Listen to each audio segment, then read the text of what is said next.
Good morning, Chair. Good morning. Our first witness today is Mr. Mahmoud Kalia. Yeah. Would you like to stand up, please? And repeat after me, please. I do solemnly, sincerely and truly declare and affirm that the evidence I shall give shall be the truth, the whole truth, and nothing but the truth. Thank you. You may sit. Good morning, Mr. Kalia. Good morning. I'm very pleased that you've been able to come to give evidence this morning. Thank you very much. Thank you. Mr. Kalia, I think you know my name is Ruth Kennedy and I ask questions on behalf of the inquiry. Have you got a copy of your witness statement there? I have. And it should be dated the 26th of January 2022, is that right? Yes, it is, yes. And if you turn to page 16, your last page, Yes, is that your signature there? that's correct. Have you read through this statement recently? I have. Is it true to the best of your knowledge and belief? It is. I'm going to start by asking a couple of questions about you. How old are you now? I'm 63 now. And I believe you currently volunteer at a charity. Could you describe that for the Chair? Yes, certainly. It's a spiritual-based charity. Its main base head office is in India. It has offices, branches here in the UK and Canada. It is just a spiritual organisation. It is not religious-based. It is for all religions, Hindu, Sikh, Christian, Muslim, for all religions. What family do you have? I've got a wife and I have 4 children. And prior to working for the post office, could you just briefly describe what jobs you had? I've worked for National Westminster Bank since 1977 until 1990, until taking up the post office. And what did you do at the bank? I started off basic junior, and then I'd done the banking exams, AIB stage 1 in evening classes and stage 2 on day release the next year. I worked my way up into the assistant manager. And was that the position you had when you left? Yes. Turning then to the post office, why did you want to purchase a post office? I was looking for a business to run off my own. I was looking for an office-based business rather than one with unsociable hours or anything.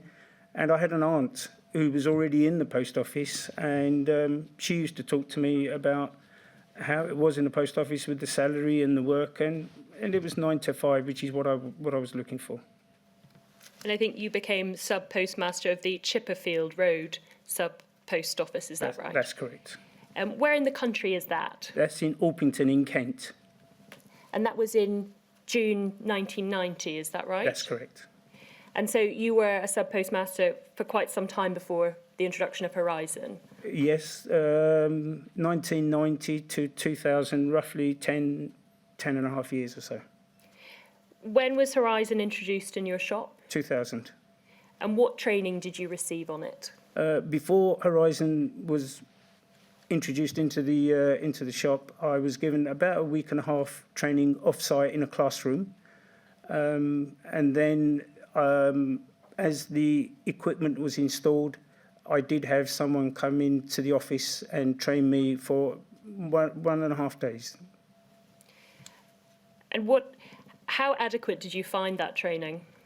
It seemed okay at the beginning. I was used to computers. I was used to financial trading with the banking transactions I was doing before. It seemed okay. What else were you provided with at that time from the post office? As in? I think in your statement you mentioned a manual.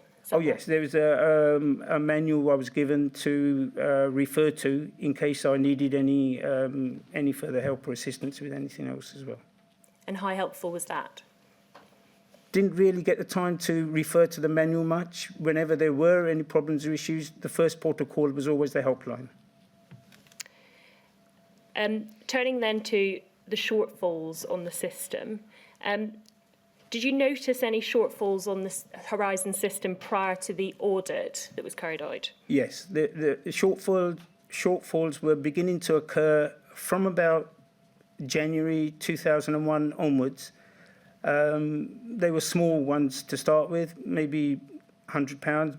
Before that, with the manual bookkeeping, we used to have shortfalls, maybe £20, £30, but then with the Horizon from January, they started to get 100, 150, but still, I was putting it in from my shop side to make it good.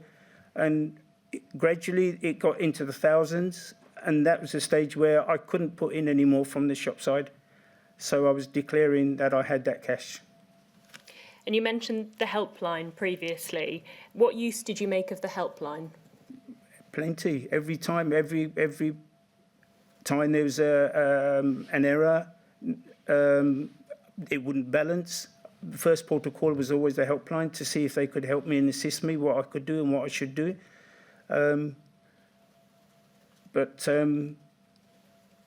Their response was always basically, you should be getting an error notice, which should come to help to resolve the issue.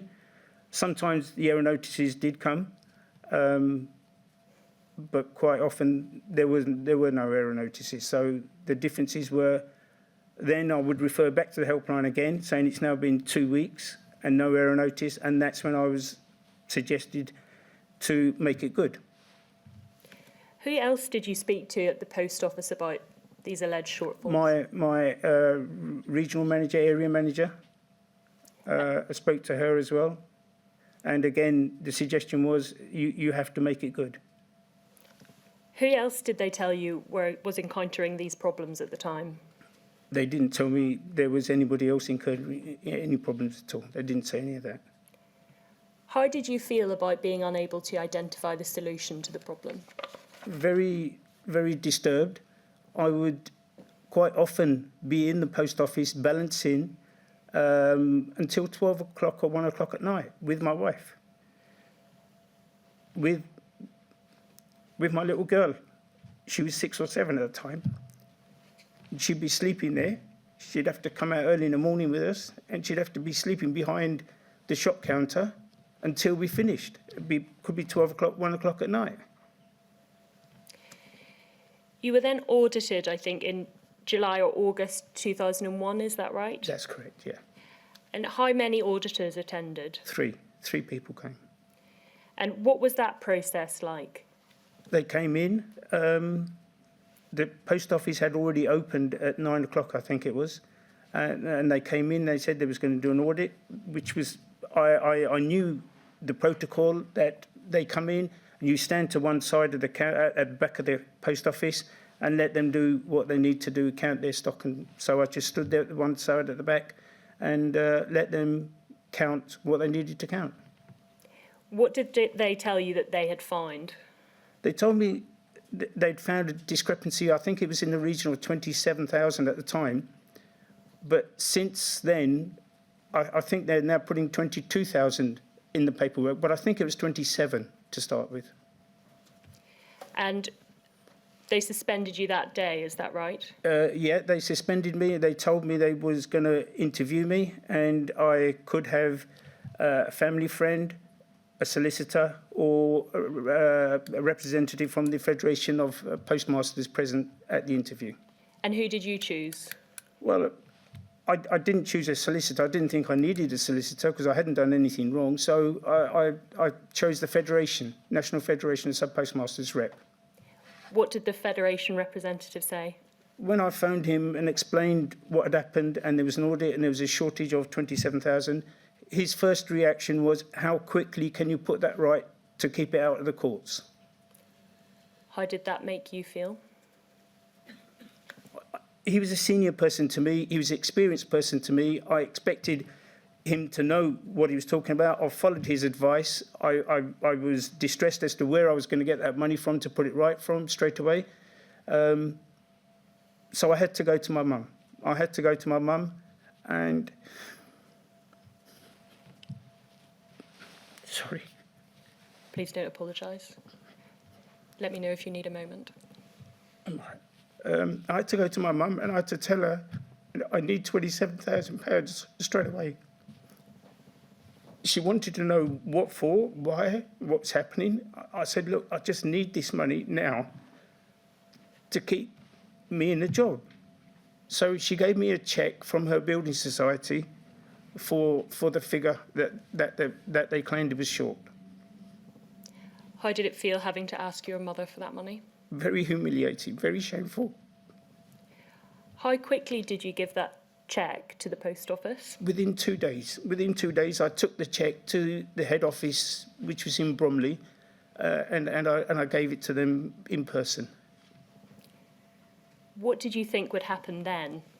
I was assured by the Federation rep that would be the end of the matter and I could possibly carry on. So I thought shortly I would hear confirmation from the post office to say, fine, it's all sorted, you can start opening the post office again. It was closed all the duration of this period. How did the rest of your family take you borrowing that money from your mother? Immediately, nobody knew other than my wife, obviously, because she was in the shop side. But my younger brother got to find out eventually that I had taken Mum's money and he wasn't happy. He wasn't happy that I'd taken Mum's life saving from her. In fact, we've fallen out, my brother and myself, as a result of that as well. The post office then wanted to interview you formally, is that right? Yes. What did your Federation representative say then? I again contacted the same Federation rep and his response was make up a story and plead guilty to get a minimum sentence. So what did you do? I made up a story. I made up a story that I'd been buying shares. Why did you make up a story about buying shares? I'd worked in the bank for 10 years or so. I've done those transactions for customers. I've been buying shares and selling shares on behalf of the customers.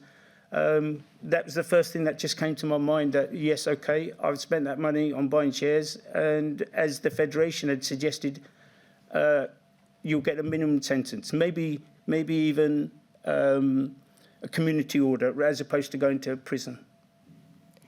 How did it feel making up that story? It didn't seem right. It didn't seem right. Why was I doing that? But I was following his advice. He was a senior person to me, experienced. I was following his advice. I think your contract with the post office was terminated in around September 2001. Is that about right? Yes, that's correct. And they proceeded to prosecute you for one count of theft? Correct, yes. And so just confirm, what did you plead?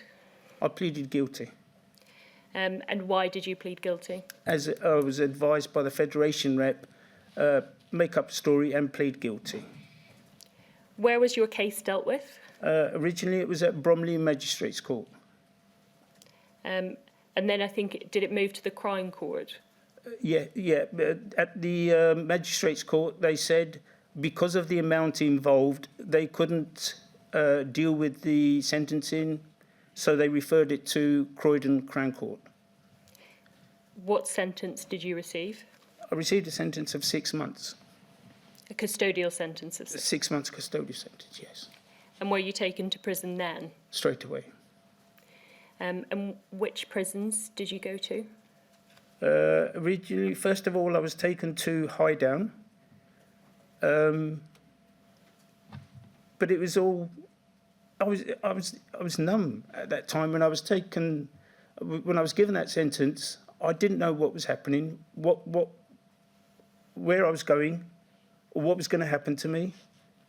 The solicitor actually dealing with my defence at the time did come to see me when I was taken down, and he suggested there's no point in appealing because it's going to take that length of time for the appeal to be processed. And he said I should be out in 3 months. I was given a 6-month sentence, I should be out in 3 months, and there's no point in appealing. It came as a bit of a shock when the prison wardens wanted my belt and my tie off me. that I felt was a bit humiliating itself. First of all, they took me to Highdown Prison, which is category B, I think. Within about a week and a half, I was transferred to Ford Open Prison. What was Highdown Prison like? Walking through the front gate, first of all, front door, being asked to strip, and given the uniform. I had a cell. There was a bunk bed in there, and there was somebody else already in one of the bunk beds. And I was locked up in there basically 23 hours of the day. And what was Ford Open Prison like? Ford Open. I just kept myself to myself. I didn't make friends. There was a temple in there. I spent a lot of time in the temple in there. I knew I had to do something to keep myself occupied. I applied for a job. Sorry. Please don't apologise. Take a moment. It's the first time she's hearing this.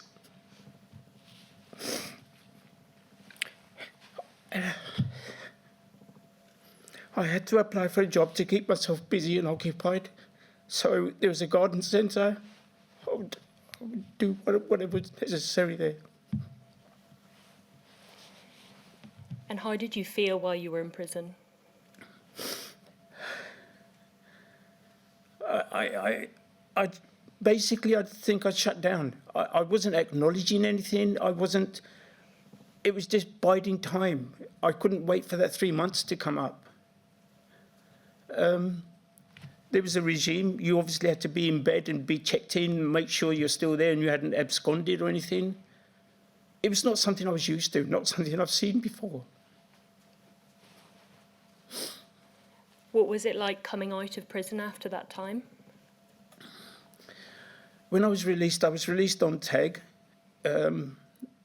Basically, they sent me home by myself, said, here's your ticket, off you go home, and someone will meet you there at 6 in the evening or something. And then I was put on tag, which restricted my movements. I couldn't go out of the house after 6 p.m. I couldn't leave before 9 a.m. in the morning. I couldn't go back to my shop. My shop at that time was being run by family, my wife and my children. At that time, we'd also started doing newspaper deliveries, so I couldn't go in for the early morning deliveries. My son obviously expanded into the off-licence section as well to try and make ends meet because of the loss of the income from the post office, and I couldn't stay late at night for the off-licence.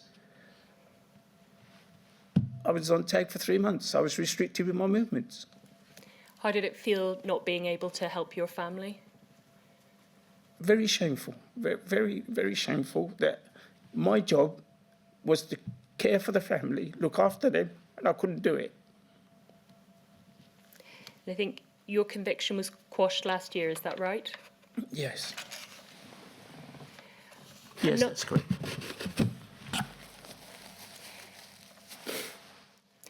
I'm now going to ask some questions about the impact that this has had on you. And I'm first going to ask you about the financial impact. Can you describe for the chair what happened to your shop? After I was released from prison, the family, my wife and my children were running a shop. The sales were going down, the takings were going down, the post office income had completely stopped. We had to still try and make ends meet.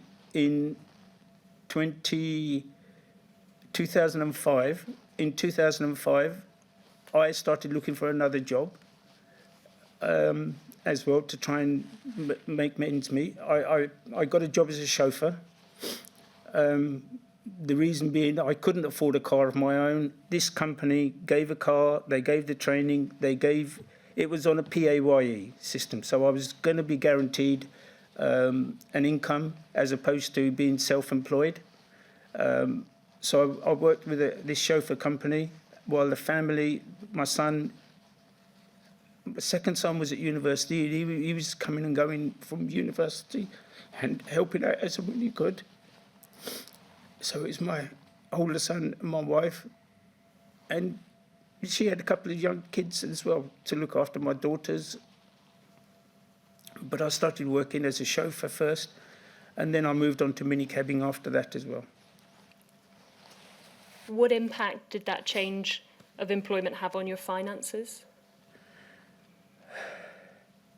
There was a reduction in income from the post office. I fell behind with my tax situation as well. I was being fined for penalties, interest, surcharges. We couldn't keep up. I was trying to sell the shop, tried on many occasions to try and sell the shop.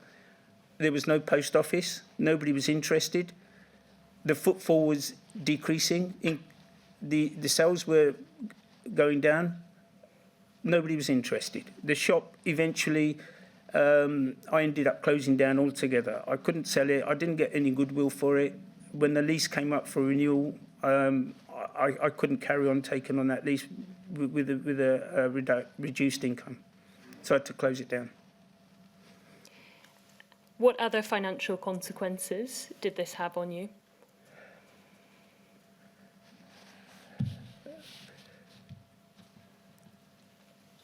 Financial consequences, my second son, he was at an independent fee-paying school before the audit, and he was finishing school to go on to university. My second daughter, at the time, my first daughter, sorry, Nick is the second, my oldest daughter was just turning 11. Before, again, the horizon, I had already admitted her into the same fee-paying school. I had to take her out of that after I came out from prison. I had to remove her, and then she had to be admitted to an ordinary state school.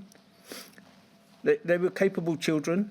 They've done they're bright, intelligent children, but I've disrupted her education. She'd made friends there, and she told me that she's lost those friends as well for good.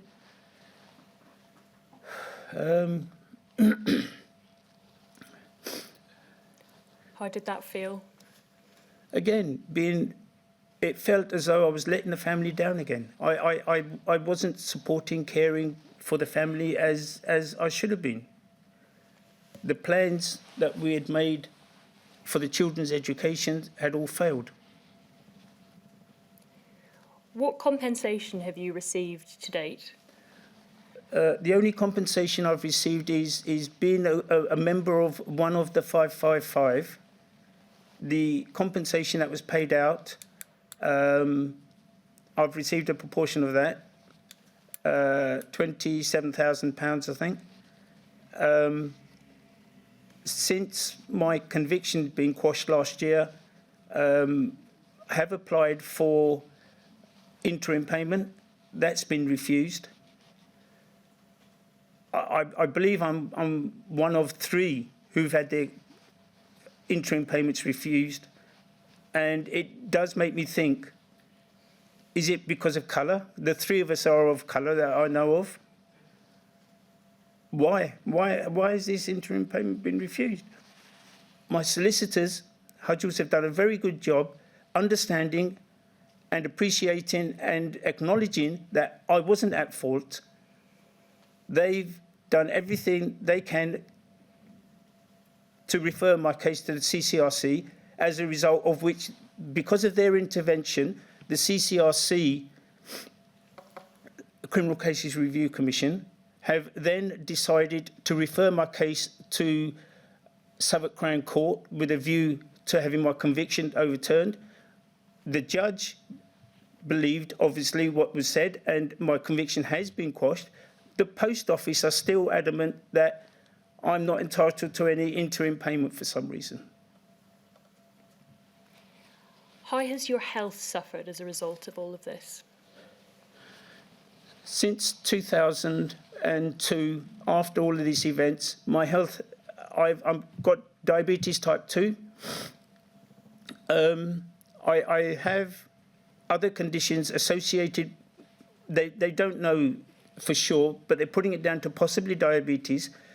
My eyes, I have issues with my eyes where they kept blinking excessively. The specialist put it down to blepharospasm, treated it with Botox, and told me that that's not a cure, that is just a temporary fix for 3 months and then come back. I've had that for consecutively for 2 years or so. My feet are neuropathy is what they've diagnosed as. Difficulty in walking with my feet. They stay cold all the time, daytime, nighttime. My diabetes is virtually out of control at the moment, and the doctors are talking about putting me on insulin. What about your mental health? Since I came out of prison, I have kept very much to myself. I haven't discussed with anybody the aspect of what's happened to me, the post office. I'd buried it, completely, totally buried it. And it was only in 2015 when I saw a panorama program about the post office, and that's when I realised that that's possibly what could have happened to me. From 2001 to 2015, I'd completely buried that aspect of the post office. I wanted to carry on with my life, but it was only in 2015 when I saw that panorama program that I realised that that's possibly what's happened to me. And actually, since then, I'm now in depression, anxiety issues, with constant delaying of first of all, the CCRC, they refused it, but my solicitors applied and managed to convince them that, yes, I am a victim of this post office scandal.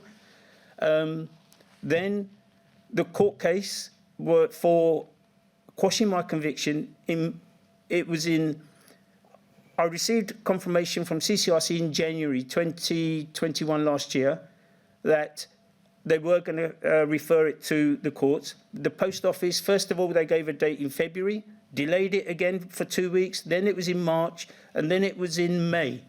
So they kept delaying it, and that just builds up my anxiety even more, a lot more. Anxiety, I am on depressant now. In April last year, I went to my GP, and for the first time, I told him I was suffering from depression, anxiety, and I had attempted suicide on 3 occasions in 2015.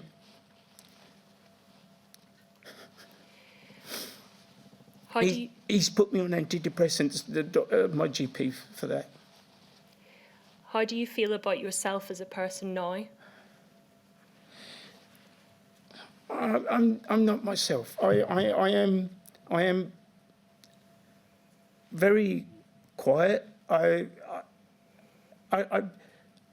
forgetful, but I'm not as I used to be with a get up and go enthusiasm. I'm lacking enthusiasm to want to do anything. I'm just accepting what it is. I'm now going to ask you some questions about the impact this has had on your family. You talk in your statement about culturally the impact of having a conviction. Could you just explain to the chair what the cultural impact of having a conviction has meant for you? Cultural impacts. I'm Indian, I'm Asian, I'm British Asian. I'm happy to be British as well. I've been here all my life. I've been here since the age of 6 in this country. I've grown up here. I'm educated here. But I still do have some Indian values in me as well, whereby, yes, we do still follow our culture. One of the main aspects of our culture is the marriage system for the children. The marriage system it works in conjunction with their acceptance. I know the children were all born here. They have the freedom to make their own choices. Nothing is imposed upon them. But with the marriage system, it works more often as an introductory, as an arranged marriage, where you meet the family of the other side, and then once there's a mutual understanding, marriages can be arranged. But with a conviction around me at the time when my older son was due to be getting married, no Asian family would want to consider anybody with a criminal conviction.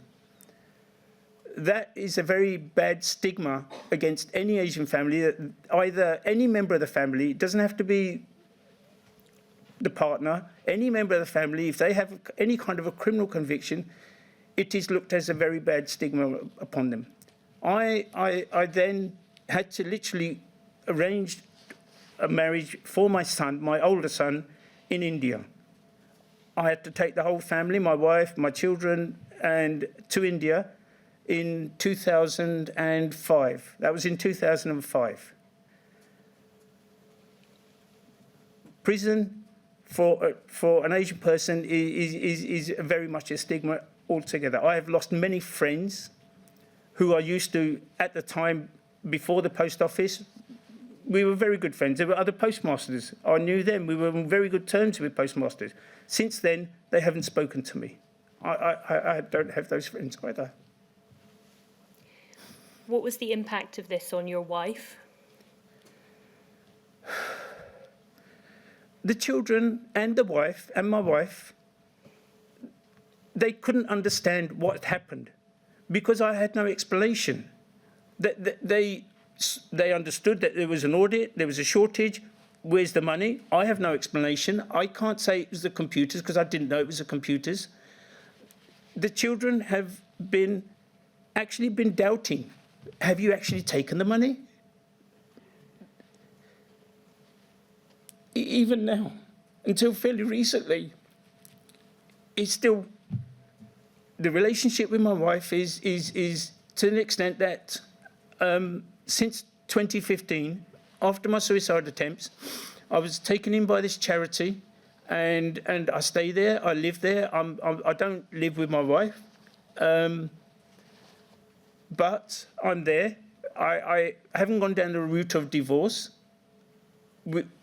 She's a foster carer, as I am. We were registered foster carers in November 2013. We were both registered as foster carers.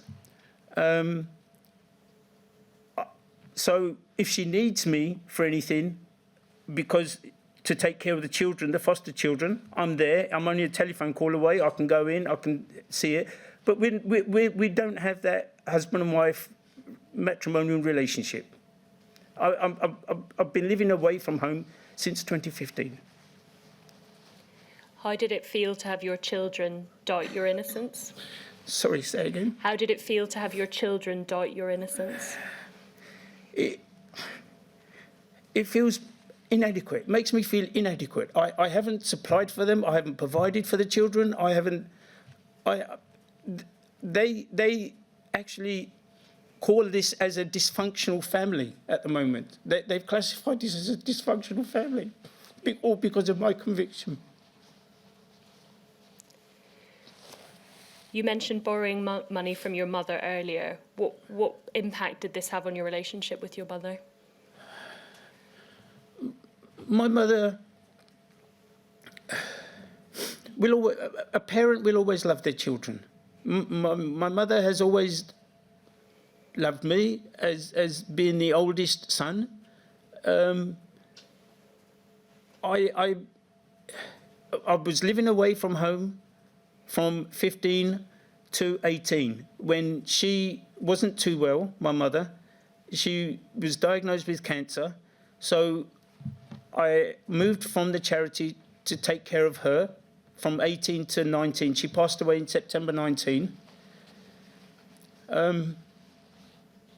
But my relationship with my mother is always of very high regard, very high respect. She's an elder, she's a parent to me, And she has helped me out on occasions when I needed her help more than anybody else. She has been there for me. I think it's right that she died before your conviction was quashed. Is that right? Yes, that's correct. She passed away in September 19, and my conviction was quashed in May 21. How does it make you feel that she didn't get to see your conviction quashed? She didn't know about it. She hadn't been told about it. At the time when I was due to go to prison, she was sent away to India, so she wouldn't know. Had she known, had she found out, I think that probably would have killed her then and there. She had her own health problems. She didn't know I had a conviction. There was no way I could face to tell her that I'm a convicted criminal. I've been in prison. What about your siblings? Did they know? My brother knew. My brother knew from the beginning. He'd been helping me in getting legal assistance. He'd been coming in and checking on the family while I was in prison, making sure they were okay. But there is still an aspect of he is accusing me of having taken his inheritance, quite rightly. He's blaming me for that. My brother has been there, but we're not on talking terms at present over this issue of this money I've taken from Mum. My sister, she's older than me, she didn't know a thing. She didn't know a thing until 2 days before my conviction was due to be quashed. She didn't have a clue that I'd been in prison. How did it feel to keep something like that from your immediate family? I had to try and keep my sanity. I didn't want to disrupt the family any more than the immediate family that had been affected already. My wife, my children, my brother knew. It was just something I couldn't discuss with them. It was unbearable to think as to how I could even tell them I've been a convicted criminal. What would you like from the post office now? Post office apology, no. Apology is no good. We've had an apology. I've had an apology. It's not worth the words it's written on. The post office need to, in all of this time this has been going on, the post office has been accusing us postmasters, of taking money. What I don't understand is they were then classifying themselves as victims. They were investigators, prosecutors, and they were executioners themselves. Why has someone or anyone not gone to them and say, where's the money? What have you done with it? Why has someone not gone around to their houses and looked under their mattresses and said, where's the money? Search them around. Justice needs to be done. We need to find out from the post office what's happening there. What happened? Why? Why did they do this to so many people, innocent people? Is there anything else you'd like to say to the chair? No, I think that's fine. Thank you. I'm just going to turn to the chair now to see if he has any questions. Do you have any questions? Just one or two, Mr. Collier. You've told me that you've had an apology from the post office, but you've also told me that you've been refused an interim payment. Correct. So I'd just like to get the sequence of events right, if I may. Did you get the apology before the refusal of the interim payment? Yes. And I take it that was in writing? Yes. And do you still have that apology? I do, yes. Would you be good enough to send it to the inquiry so I can see it for myself? Certainly, yes. Thank you. And then yesterday we had a lady giving evidence who, like you, has had her application for an interim payment refused, and she was prepared to send me the letter of refusal. Would you do the same, please? Definitely, I can do that as well, sir. Thank you very much, Mr. Collier, and thank you again for coming to give evidence before me this morning. Thank you for your opportunity for letting me come to give my evidence, sir. I appreciate that. Well, I'm pleased to hear you say that. Thank you. Chair, our next witness is Mrs. Joan Bailey, who's appearing remotely. I propose we take a 10-minute break and perhaps come back at 10 to 11 to take her evidence. Yeah, that's fine, Miss Kennedy. So I'll break off for 10 minutes. Thank you. Thank you.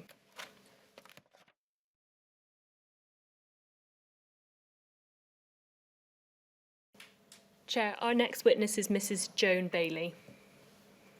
Good morning, Miss Bailey. Good morning, Selwyn. Hello, Miss Bailey. I'm Jane, the usher, who's going to swear you in today. Can you hear me okay? Yes, fine, thank you. Can I ask you to take your Bible in your right hand and repeat after me, please? I swear by Almighty God I swear by Almighty God that the evidence I shall give that the evidence I shall give shall be the truth, shall be the truth, the whole truth, the whole truth, and nothing but the truth. and nothing but the truth. Thank you. As I think you know, my name's Ruth Kennedy and I ask questions on behalf of the inquiry. Have you got a copy of your witness statement there with you? Yes, And I think it should be dated the 11th of February 2022, is that right? yes, And if you turn to the last page, which I think is page 20, yes, is that your signature? it is. Have you read through this statement recently?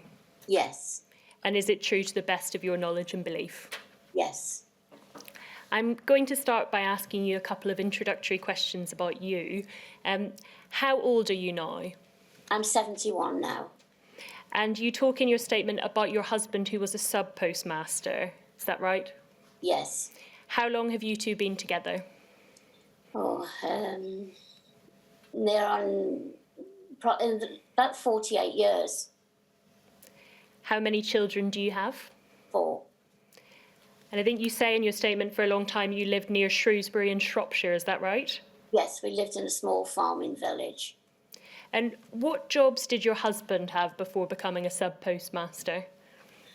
Well, when he left school, he went to college and he learned to be a builder, carpenter, and he spent about 7 years at college and with work experience. And then he did that for until the early 70s. And then the building trade wasn't doing particularly well, so he then went into the motor trade. And he stayed in the motor trade, and he went right up to be from a service manager to being a general manager. And he quite enjoyed the job, but the place that he was working, it was not doing particularly well. So he was made redundant, and he went then to learn to be a cheesemaker. And he did very well. He loved the job, and he won many prizes for his cheeses, and he made county cheeses, and he really enjoyed that.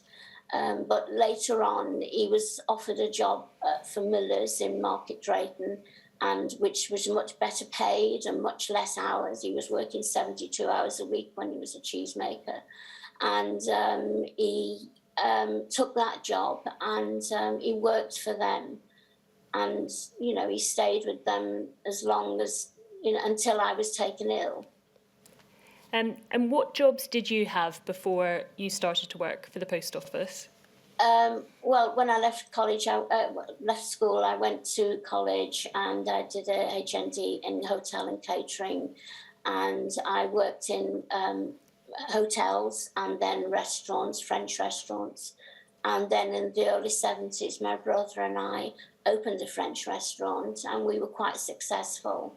And we got into the Good Food Guide after about 2 years, and it did very well. And then we decided to sell the restaurant because my husband then wanted to move back to Shropshire because the restaurant was in Stoke-on-Trent. And so we sold the business, went then to Shrewsbury, and I had 2 more children, my 2 younger children. You mentioned a moment ago that you got ill. Could you just explain to the chair, I think that happened in the year 2000, what happened to you? Well, I hadn't been particularly well, very bad headaches for quite a while. And this particular day, I went to work in the morning, and I said to one of the girls, I feel really poorly, I have to go home. And I went home, and my husband was on nights, so I just climbed into bed by the side of him. And when he woke up to get up, to have his dinner before he went back to work, they couldn't wake me properly.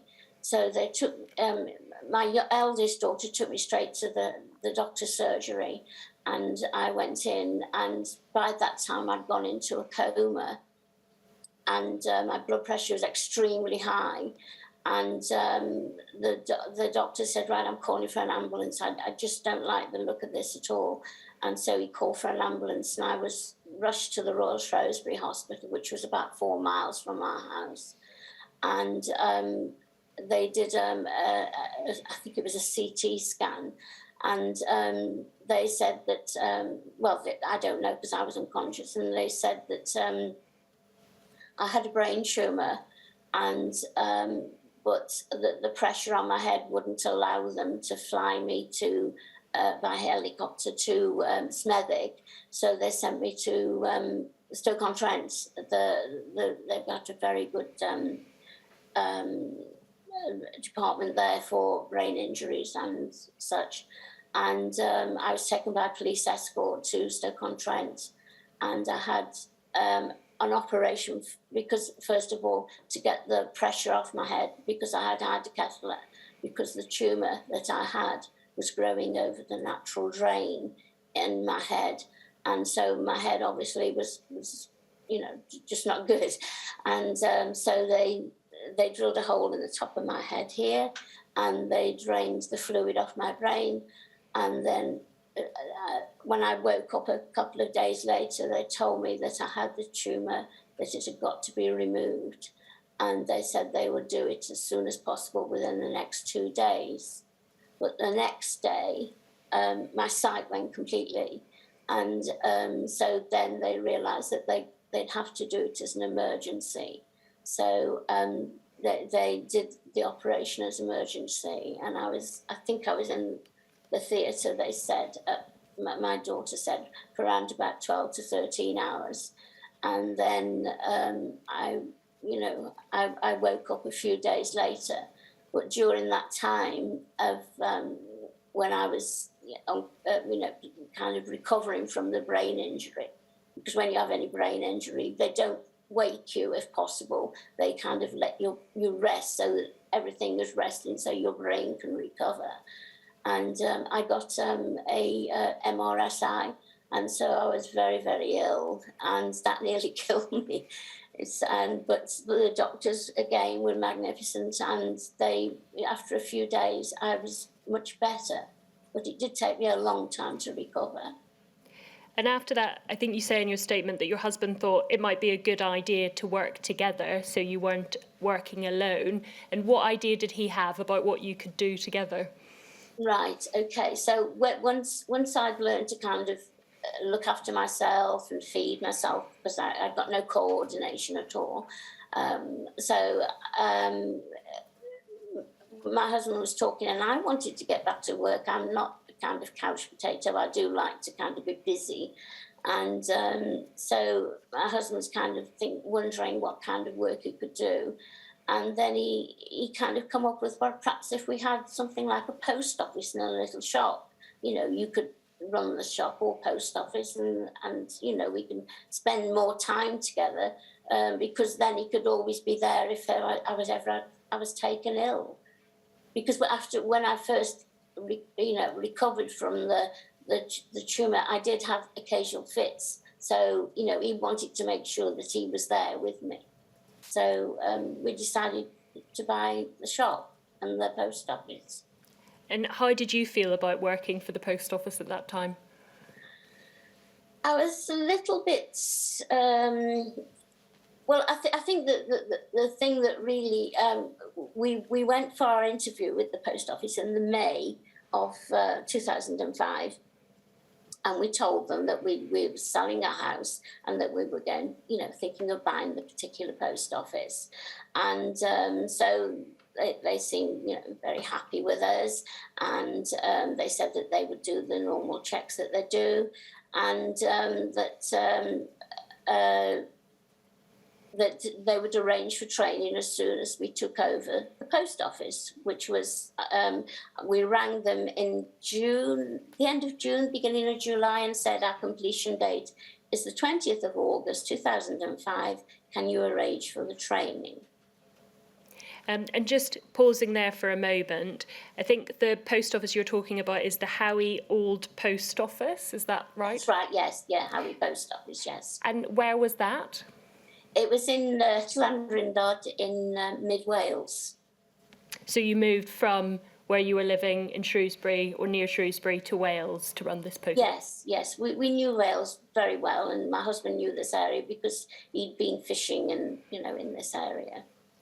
And could you describe that post office for the chair? Yes, it's a beautiful building, stone building, built in about 1864. It's just very nice. It's a kind of as you come into the village and you see the property, and it is a lovely property. And it had a nice big garden, which I love because I love gardening. And we had 2 Dobermans, and so they loved the garden because they could run round. And it was very nice. So we were really attracted to it. And what role did you have in that post office? Well, because we had the Howie Post Office, also my husband took on the 2 satellite post offices. So he ran the satellite post office at 100 House, and which is near Bilthwells, and then in the other direction he ran the Llanbaden, he kind of went out 2 days a week to those 2 post offices. And I think you mentioned a moment ago the training and requesting to be set up. Could you describe what training you received when you started working for the post office? Well, the training should have commenced in August when we took over the property, but the post office said they got nobody to train us. So the previous postmaster came to do the post office, and we kind of looked after the shop, but he was running the post office. And then on the days when he went to Llanbaden and to 100 House, his wife stood in at Howie Post Office. This went on for 3 months. So we weren't being paid, and also the post office include a small office payment which pays for electricity for computers. So we paid for 2 computers, 2 printers, 24/7 for 3 months, because the previous postmaster didn't tell us about this, and so we weren't paid, and it was about £250 a month. And it was November when they started the training. And in November, what training did you receive then? About 4 days at the most. And the days when the trainer went with my husband to the satellite post offices, I didn't get any training, so I suppose mine was about 2 days. And how sufficient do you think the training was? It wasn't. It wasn't. It was the busiest time of the year. This was kind of November when there's lots of posting ready for Christmas and everything. And it was just so busy, and we were trying to learn how to do the job, and the training was totally inadequate. And I think you wrote to the post office, is that right, requesting further training? Well, yes, we wrote. Well, the man who trained us actually wrote a letter himself and wrote to the post office and said that, these people need more training. We must arrange for more training for them. And when nothing had kind of happened within a few weeks, I again wrote to the post office myself and said, can you please, do some more training for us? When was Horizon Online introduced in your post office? I think it was 2009. And what training did you receive on that? I think it was a day or half a day, something. It wasn't very long. I'm now going to ask you some questions about the shortfalls that showed on the system. What shortfalls did you notice initially? Initially, it was just a few pounds. It would probably be a £5 or £10, something like that. And I thought, oh, I'd probably, because we hadn't been trained very well, I thought, well, I must have done something, or I must have kind of put in 2 lots of stamps or whatever. And so I just put the money in, and I took it out of the shop takings and just put it in the post office. And I did this, for quite a while. What use did you make of the helpline? I rang them up, and they were totally useless. I mean, they didn't really want to know. They just said, well, look, if it's short and you can't find it, you're going to have to put it in. So, that was their stock answer.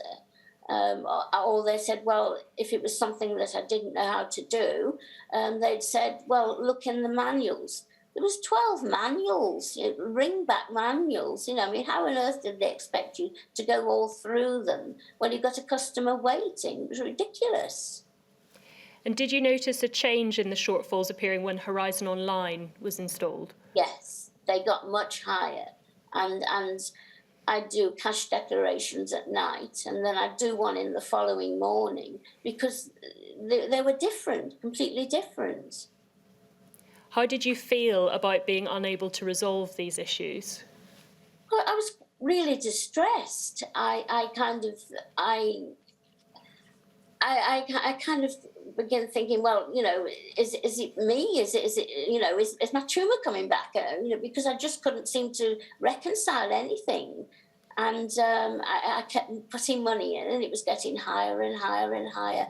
And I just thought, this is ridiculous. It took all our savings. It took, money that we had, and then I started having to kind of to borrow money from loan companies to kind of to put the money in. How much money would you estimate that you put in? Probably over the 6 years, probably about £40,000. And what types of loans did you take out to finance putting that money in? On one of them, we took 2 smaller loans, one from RBS and one from Barclays. I think one was about 10,000 and one was about 7,000. And then towards the end, we took one out from I think it was Repaying Finance or something like that, and that was a secured loan. And we took that out, and to kind of get the to kind of balance up properly. And what happened eventually? Well, eventually it got to the point where I couldn't borrow any more money. We'd used all our savings, and I was just beside myself. And I didn't tell my husband because I thought that he'd think it was me, that I'd done something wrong, that I just wasn't taking care, which wasn't true, because I'm always very careful. And we in the December of 2010, we'd had a very bad time with our children. Our eldest daughter had miscarried her baby in a late pregnancy, one she'd been trying for over 10 years. And so we were very upset about that. And our youngest son, his relationship had broke up, and he was living in a car so that he could be close to his children. And then our youngest daughter, she'd been ill, well, is ill now as well, with liver disease, and it just wasn't getting any better, and she was going through a particularly bad time. So our husband was distraught over this, and I couldn't tell him about the money. And then on the, I think it was the 5th of January 2011, the auditor came, and I was in bed ill at the time. I think it was swine flu. I was really poorly in bed, and my husband was downstairs, and the auditor checked through the money and checked through the stamps, and then she said she wanted to speak to me. And my husband said, well, she's very ill. Could you just go and speak to her upstairs? And she said, no, tell your wife to come down here. So, sorry, I just have a drink. Please don't apologise. Let me know if you need a moment. I'm fine. So I went downstairs, and she said that you have a shortfall in your money. And I said, I know. And she said, well, where is the money? And I said, there isn't any money. I said, I just don't know what's happening. I can't do it anymore because we just used up all the money that we had. We had a lot of money that we had from the sale of our house, and we'd spent £30,000 renovating all the shop and part of the post office. And I said there wasn't any more. And so she said, well, I must ring the office. And she spoke to someone, I don't know who it was, and she told my husband that he'd be, I can't think of the word, what's it called? Suspended? Suspended, yes. She told him to be suspended. And then she proceeded to ring a post office just a bit closer to town, and said that is there anyone who could cover Howie post office, because there was a problem in there was a deficit in the post office, and did they have anyone spare that could come and run the post office? And the people said no, there isn't anyone. So the post office was closed. And I think, just to be clear, the discrepancy identified was in the region of £13,000, is that right? That's right, yes. And I think you've touched on this, but your husband resigned shortly after this audit, is that right? Well, what happened is we were told to go down to Swansea, I think it was, or was it Cardiff? I can't remember, and to see a Mr. Burston, and we went down and we had an interview, and it was recorded. He told us it would be recorded, and that they would send us a copy of the recording on CD, and then a few days later they would send the password so that we could get into to go through the CD ourselves. And they questioned us both about the shortfall. When they did the audit on Howie, they couldn't do the Howie the audit on the post offices that my husband ran, the satellite stations, because the computer was down again, and so they couldn't do it at that time. And so they had to come back later and do the audit on that, and that was over by about £45. But so when they kind of took that £45 off the 13,000, and so it was I don't £12,000 and something, I can't remember. And they did send us the CD, but they sent the CD and the password in the same envelope. So that was good security. You know, there was no security, and yet they'd harped on about the security issue. And so my husband at this time was really quite ill.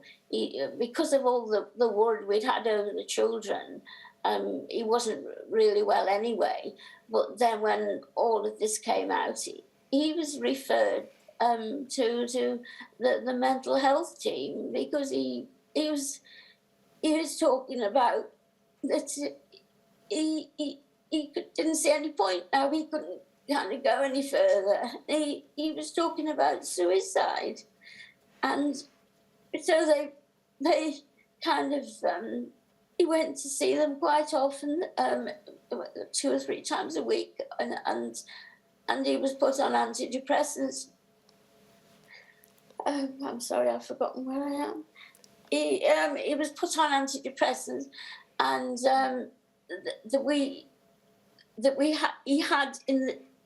we were told that he would probably be a couple of weeks for them to reach their decision. After about 2 weeks, I rang Mr. Burston up and I said, we haven't had an appointment, we haven't had an answer yet. It wasn't him who answered, it was his secretary. And she said that he'd gone on holiday for 2 weeks. So by the time we had a reply of what the post office was going to do, it was March. So we went from the beginning of January to March. And they wrote a letter and they said that my husband could have the post office back, and he spoke to the mental health team that had been dealing with him, and they advised him that he shouldn't do it. They said that it was not a good thing for him to do, because they didn't think that he would mentally be able to cope with running the post office again. So my husband then resigned, and a few days later we had a letter from Mr. Burston, and going through, he should have given 3 months' notice to resign. Well, he'd been on suspension for 3 months with no salary at all, and they wouldn't even pay him sick pay, and he couldn't get statutory sick pay because it has to be paid by the employer. And on the letter, at the bottom of the letter, it says, "We understand that you have resigned from this position of the post office so that we don't summarily dismiss you." And I thought, well, they offered him his job back, so why would they dismiss him? It just didn't make sense. And how did you feel about the impact that this was having on your husband?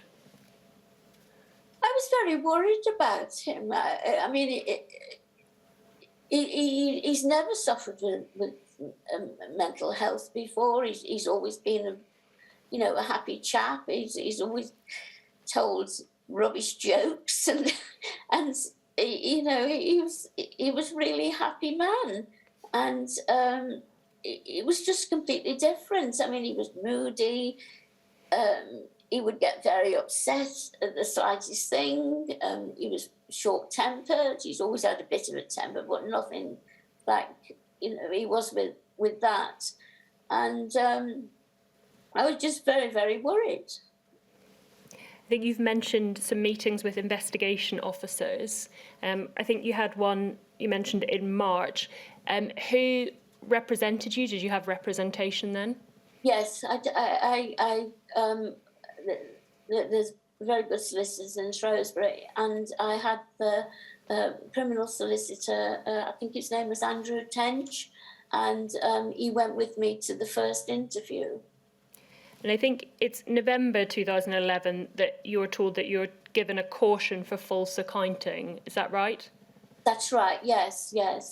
So you had to wait a long time between... Well, March till November. What was that like? Well, for that meeting, the first meeting was in Shrewsbury, which was fine because we've got 2 daughters who live in Shrewsbury. So we were able to drive. My husband drove over, and we stayed the night at my daughter's, and I went to the interview, and then we drove back. But when I went for the caution, we had to drive. I think it was Newport, Shropshire, which actually from our house is 120 miles round trip. And it was, I'm sure it was disused because there was no vehicles there. There was nobody around at all. And we just went into this little, I'd describe it as basically a broom cupboard. I mean, it was disgusting. It was dirty. It was just not nice at all. And I was given the can't think of caution. I was given the caution, and that was it then. And what happened to the business? Well, we carried on with the shop because it was a nice shop. You know, the one story of the house was the shop, the street level story, and that was originally built as a shop. And part of the shelving in the shop was the original shop, you know, from 1864 or whenever. And what we did when we renovated it, a friend, a carpenter who we knew, he kind of made all the units and everything to match the original shelving, and it was a beautiful shop. It really was. And we had a large fridge, and I used to do all the baking and cooking for the fridge, and you know, lasagna and cottage pies and all sorts of things, and steak and kidney pies, which I had waiting lists for that. So, and chicken and mushroom pies, and I used to bake all the cakes. And at Christmas time, I'd bake all the Christmas cakes. One year I made about 35, 37 Christmas cakes. And then the following year it increased because they were being told about the cakes. And so, you know, it was very successful. But I don't know, our hearts had gone, you know, because we enjoyed the amount of footfall that was coming in when we had the post office. But it just got to the point where, I don't know, Tesco came and Aldi came and people preferred to walk, you know, 2 miles into town and get their milk for £1, whereas our milk was £1.35. You know, it got to the stage where electricity bills were about kind of £800 a quarter, and we just couldn't do it. We just couldn't do it. We were using our pensions, because our pensions had kicked in there, my husband's private pensions and both our state pensions. But even then, we still couldn't do it because we couldn't run our house without, while we were trying to pay bills for the shop. Because we'd taken out, we'd used up all the, we paid the post office to keep it level out of our taking. So we built no reserves up. And so we decided that we would have to close the shop. There was nothing we could do. It was in the winter, and we'd gone all through the winter, not putting the heating on in the house until around 7 o'clock at night, and just putting it on for 2 hours and then going to bed. So that, you know, we didn't use money or heating. And so we closed the shop. And then the following year, my husband was taken ill with cancer. Was the reason that you didn't have any reserves because in part of the money that you'd paid into the post office to make up the shortfalls? Yes. And are there any other financial consequences that you'd like to tell the chair about? Well, it just drained us. We'd always kind of, it had always been, you know, we both had to work hard because we had 4 children to take care of, but you know, we always had a good Christmas. The children had lots of things. We went on holiday for a fortnight every year as the children were growing up, and you know, we went from kind of not really having to worry about money to kind of every penny counts. And it was just, we were just drained. It was, I don't know. It was just, we just couldn't do it anymore. I got to the point where, you know, I was kind of trying to think how we could save money, but there's no way we could save it because we were doing everything we could possibly do, you know, not to spend money. You spoke earlier about your husband's health. What impact has all of this had on your health? Well, I've always been, even though I've had brain problems with my brain, I've always been a glass half full person. I've always been an optimist. I've always been, don't worry, it'll be fine kind of thing.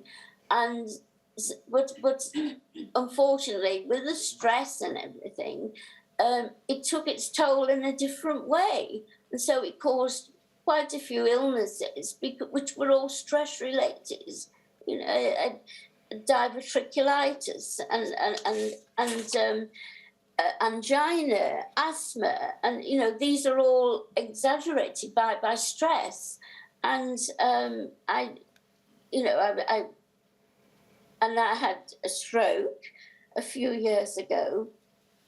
It was only a small stroke, but I had a stroke, so now I have to take medication for that.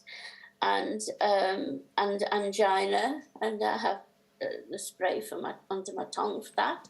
And I didn't have these before. I didn't have these problems before. As I say, I was always, you know, an optimist, the eternal optimist, my husband used to call me. And, you know, so it was just very difficult. And I was trying to support him. And so I felt as if everything was on my little shoulders. And I'm 4'10", and I couldn't stand the kind of pressure that he was putting on me, but I couldn't let my husband have the pressure because I knew how well he was. What about your reputation in the village you lived in? Was there an impact on that? Yes, there was. Yes, I mean the people who knew us and friends of ours, they were fine. They just couldn't get over it, and they said, "Well, this is ridiculous. I mean, how can the post office treat you like this?" And the people at Lambaden and 100 House wrote to us, and they said, "Well, we just don't understand this. How could they treat people like this?" And at that time, we didn't know that there was hundreds of postmasters. We just didn't know because they told us we were the only ones. They said, "Well, nobody else has got any trouble with it. Why should you have falls, you know, if nobody else has got trouble?" What about your family? What impact did this have on your family life? I don't know. I mean, the family rally round, don't they? You know, they kind of, you know, try to support you the best they can, but they couldn't, you know, help. They couldn't help. I mean, when we were really short of money, my eldest daughter lent us £9,000 to help with partly with the post office to try and get it straight. And also just to kind of, just so that we hadn't got to fret about having no money at all. And, you know, I mean, most people who knew us, they were fine. I mean, you know, they were just disgusted with the post office treatment. But there was others who didn't. I mean, you know, they kind of said, "Oh well, there's no smoke without fire," and you know there must be have been fiddling the books, as they called it, and you know, but you can't do anything about that. You know, if that's how they believe, they believe like that. You know, so. What would you like from the post office now? I'd like them. Well, I'd just like them to kind of own up that, you know, that somebody knew all along. It took 20 years. You can't tell me that the same people worked in the post office for 20 years. People must have come and gone. Why didn't somebody raise the alarm? Unless they were all tied up with kind of non-disclosures or something. And, you know, I mean, I have kind of written out something, and I would like to read it if possible. Yes, please do. Just have a drink first.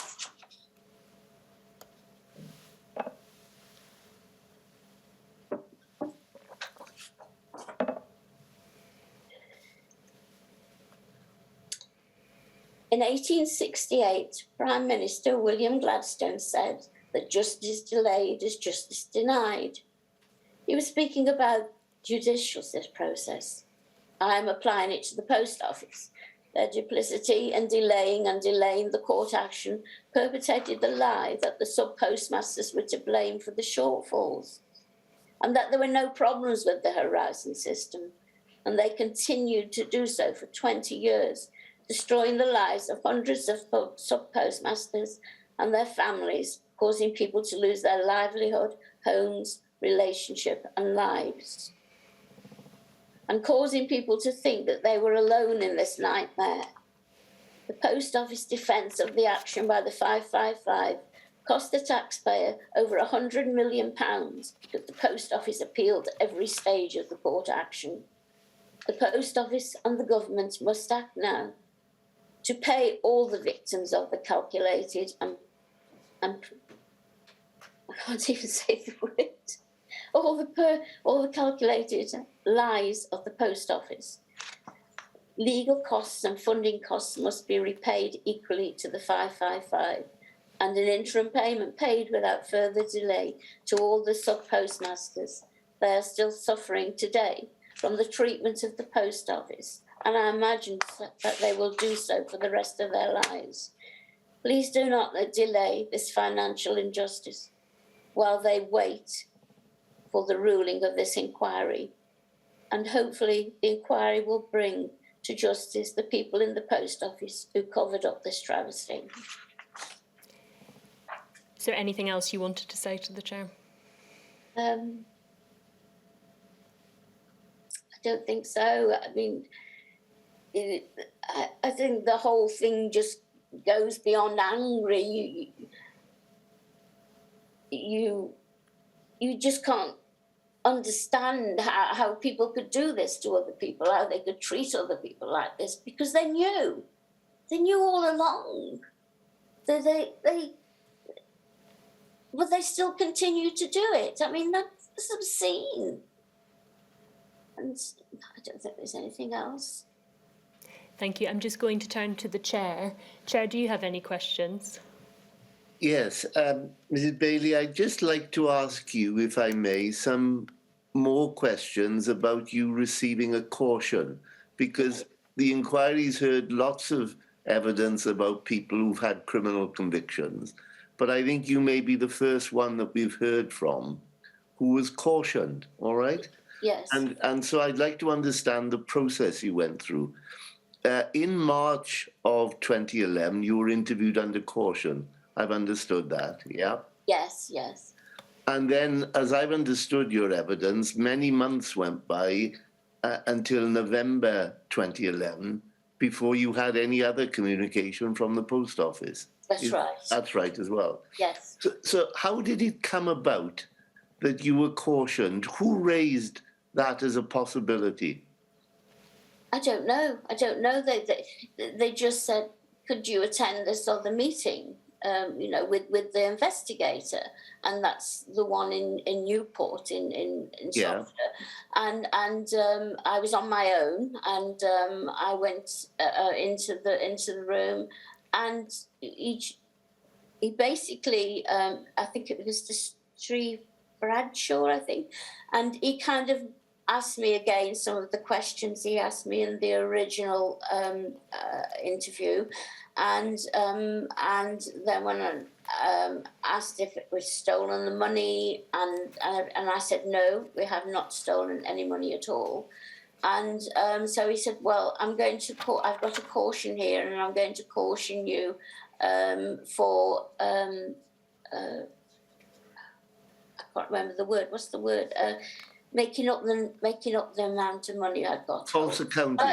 Yeah, it's false accounting. That's right. Yeah. And he says, so I'm going to caution you for that. There was no police involved. There's no police caution. Well, that's what I wanted to get at. From what you tell me, and I don't want to put words into your mouth, so you must tell me if I got it wrong. In March, there was no discussion about a caution. No. Right. There's no.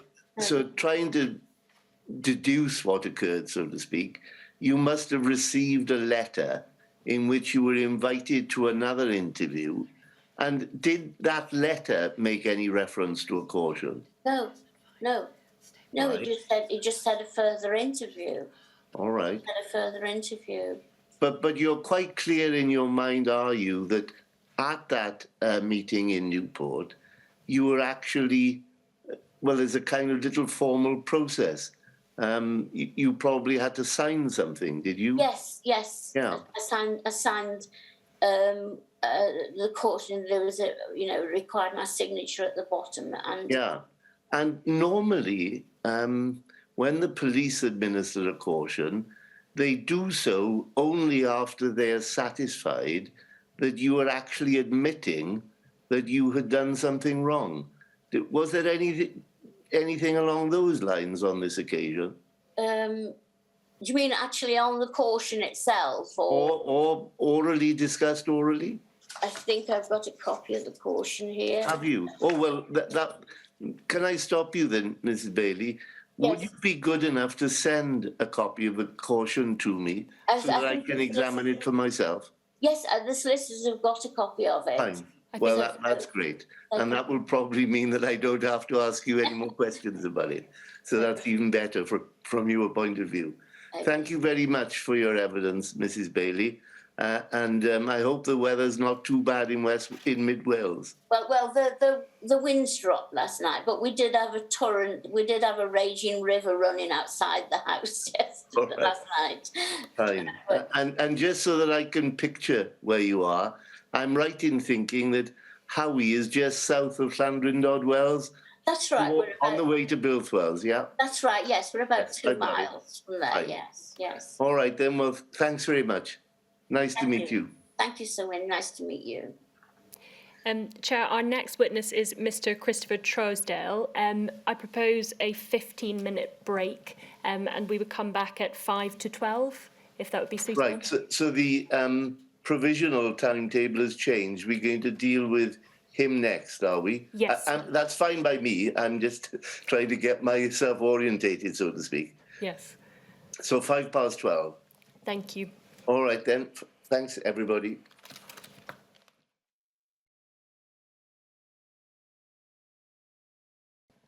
Our next witness is Mr. Christopher Trousdale. I swear by Almighty God. I swear by Almighty God. That the evidence I shall give. That the evidence I shall give. Shall be the truth. Shall be the truth. The whole truth. The whole truth. And nothing but. And nothing but the truth. Thank you, Macy.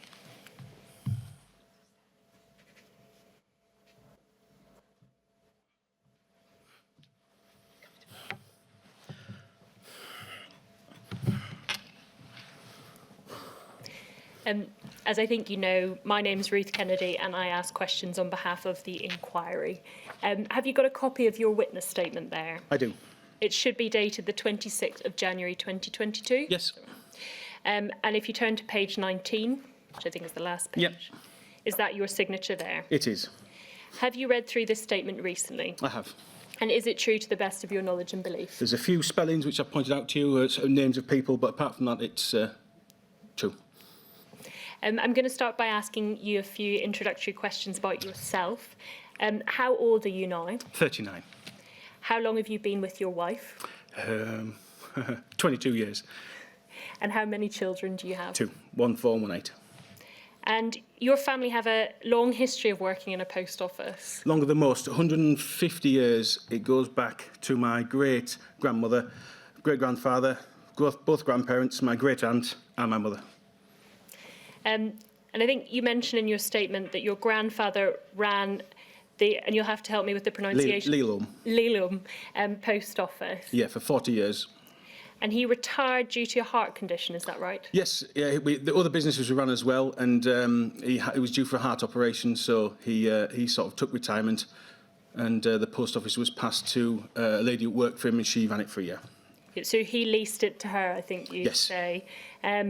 And then you decided to apply for that role, is that right? Well, yeah, I was studying at Newcastle College, and the plan wasn't to move back, actually. I was going to stay and do my... I was doing a HND. I was going to stay and do my degree. And then the subpostmistress tendered a resignation. She was moving on. And then the post office in... there was associated petrol station and shop was put up for sale. But all the people who wanted to buy it wanted to close the post office. So our family had served the community all those years, so I thought it was important to try and keep the office open. How old were you at that time? 19. And I think you mentioned in your statement you also started as a design business at that time. Yeah, so as part of the application, the post office wanted to see that your business plan was viable to take over the office because the remuneration was quite small. So as part of that, I was awarded a grant through the Prince's Trust and started a small design business as well as the shop at the post office. And you took over that post office in July 2002? Yeah. And do you know how your grandfather felt about you taking over?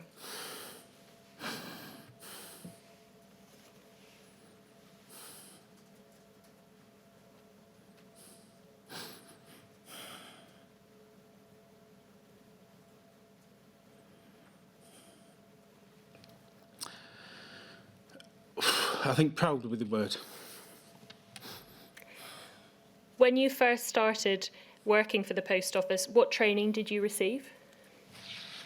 Well, it was 2 weeks, 10 days, but let's be clear that the lady who came to the office to train me, I think at least 5 of those days were spent doing tasks like reordering correct envelopes, replacing manuals, ordering name badges, changing the point of sale, lots of things like that weren't Horizon training.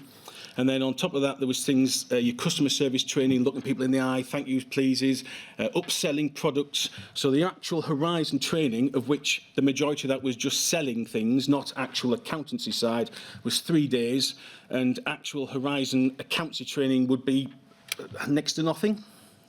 And how adequate did you find that training? Totally inadequate. I mean, I have friends who are counter clerks at banks who were sent away for weeks upon time to intensive training courses.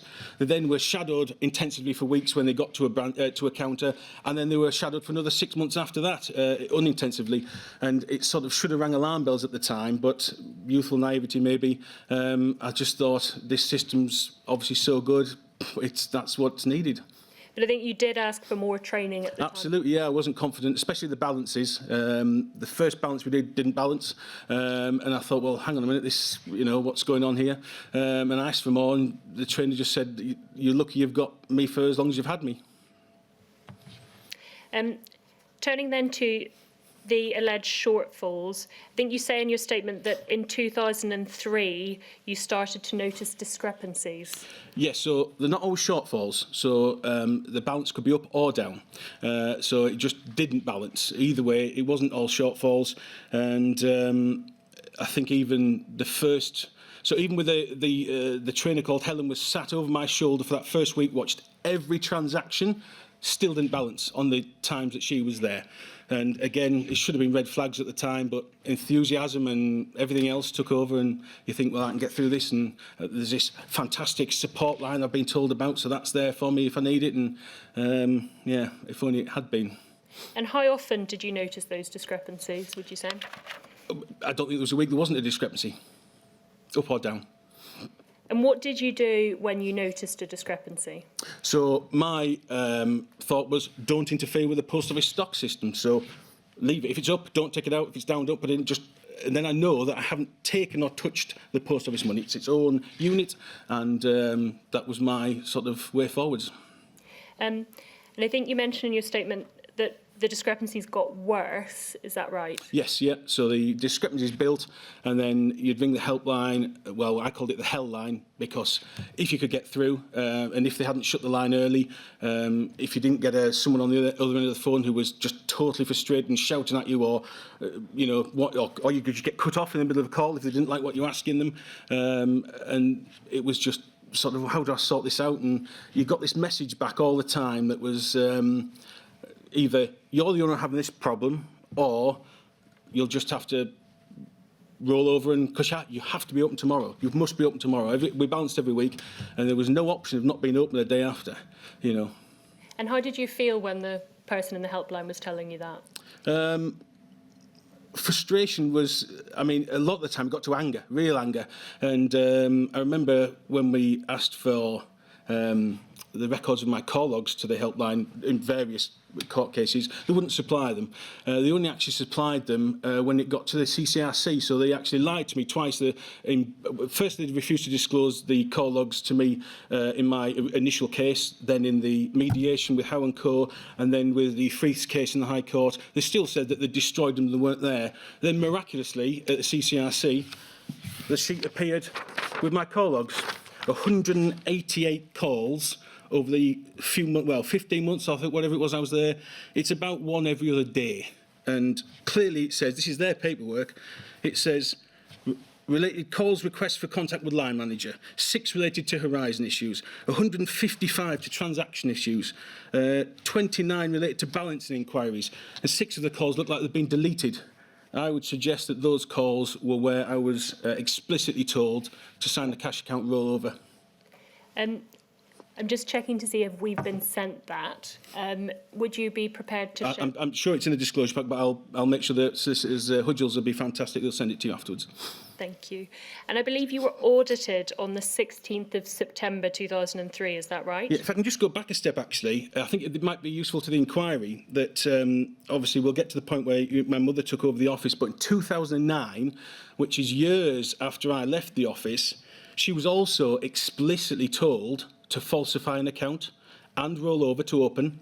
Now, she, having the hindsight of having the benefit of the trouble I'd been through, she made a log of that call. So we actually have that call reference, the time, the person who told her, and a copy of the cash account, which she refused to sign. So if that'd be useful to the inquiry, I think that tape recording could be very enlightening, because I'm not the only one that was explicitly told to falsify an account.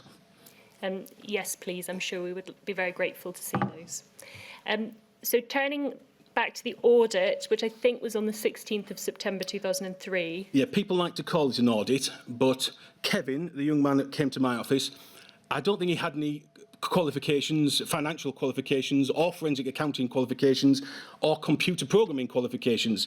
So when you say an audit, what you're actually saying is a person turned up to press a few buttons on a faulty IT system. How many of the purported auditors showed up? Just Kevin to start with, and then afterwards he was joined by my area manager, Julia Stevenson, obviously, because as soon as I remember the morning very vividly, because my brother was in my house, we had massive problems with power cuts. And my brother wanted fuel from the petrol station, which we were running at the same time, and he couldn't because the power was off. It'd been off for days previously and glitches, so I was in the house. It was 50 yards from the office, so I knew when the power came on in the house, I could then walk over the road, open the office. No point opening it otherwise, not allowed to if the lights aren't on. So I was sat in the office, we were having a chat, stood in the kitchen, lights flickered on. So I walked over the road and there was a man stood on the doorstep there, and I thought, this is interesting. So my brother went and helped himself to petrol and went to work, and he announced himself as the auditor. And so I took him in the office and I immediately said, well, I'm absolutely glad you're here, because you can come and help me find out, you can do things on this system that I'm not allowed to do or unable to do. So as soon as he walked in, I said, I think you'll find there's £8,000 not showing on the account. At that point, he then, wheels were set in motion. He rang the area manager, who then appeared rather quickly. And what happened when the area manager arrived? Well, this is where I started to be managed. So the pair of them, without cautioning me, forced me to sign a statement, which was then produced against me as a guilty sort of statement. I just sort of and Kevin stood over me and sort of read back to me what he thought I'd told him that morning, and I sort of wrote it down. And if you look, I've got a copy of the statement, and I've got beautiful handwriting normally. It looks like a 3-year-old's written it, because the adrenaline was obviously flowing, and it was obviously a bit of shock and things like that. And so without cautioning me, they forced me to write a statement. And then I remember making a few noises to sort of say, oh, I think it might be worth me ringing my parents or leaving the office. And then Julie Stevenson started to usher me by cleverly saying, right, tell you what, just holding me, come and sit here, I'll make you a cup of tea, putting herself between me and the telephones in the back office, because they obviously didn't want me to involve anyone else, because they know if I had, their little plan that they usually run in these situations would have fallen apart. So that's how the day sort of went. And then there was various things. Then the auditor came into the back room, Kevin, and he came and said, it's all right, there's not £8,000 missing. I found what the problem is. And I said, is it to do with REMS? Because I thought I'd had a problem. My cash remittance was about £8,000. So I thought, there's nothing else, there's no transactions that we handle are that big. So when you're looking for a single thing and suddenly your figures jump so high, you think, what do we handle? You look for what's that sort of rough, that figure. My REMs are 8,000. And he came and said, no, you haven't put a REM in. There's a REM bag here, hasn't been included. I thought, oh, thank goodness. It's, after all this, I've been awake for about 50 or 60 hours before this, the night before, trying to find out what had happened. Paperwork everywhere, every little slip, trying to go through it. And then 10 minutes later, after he chatted to the area manager, oh no, suddenly the REM was right, and there was £8,000 missing. Right, so I said, right, well, you tell me where it is then, because I haven't taken it.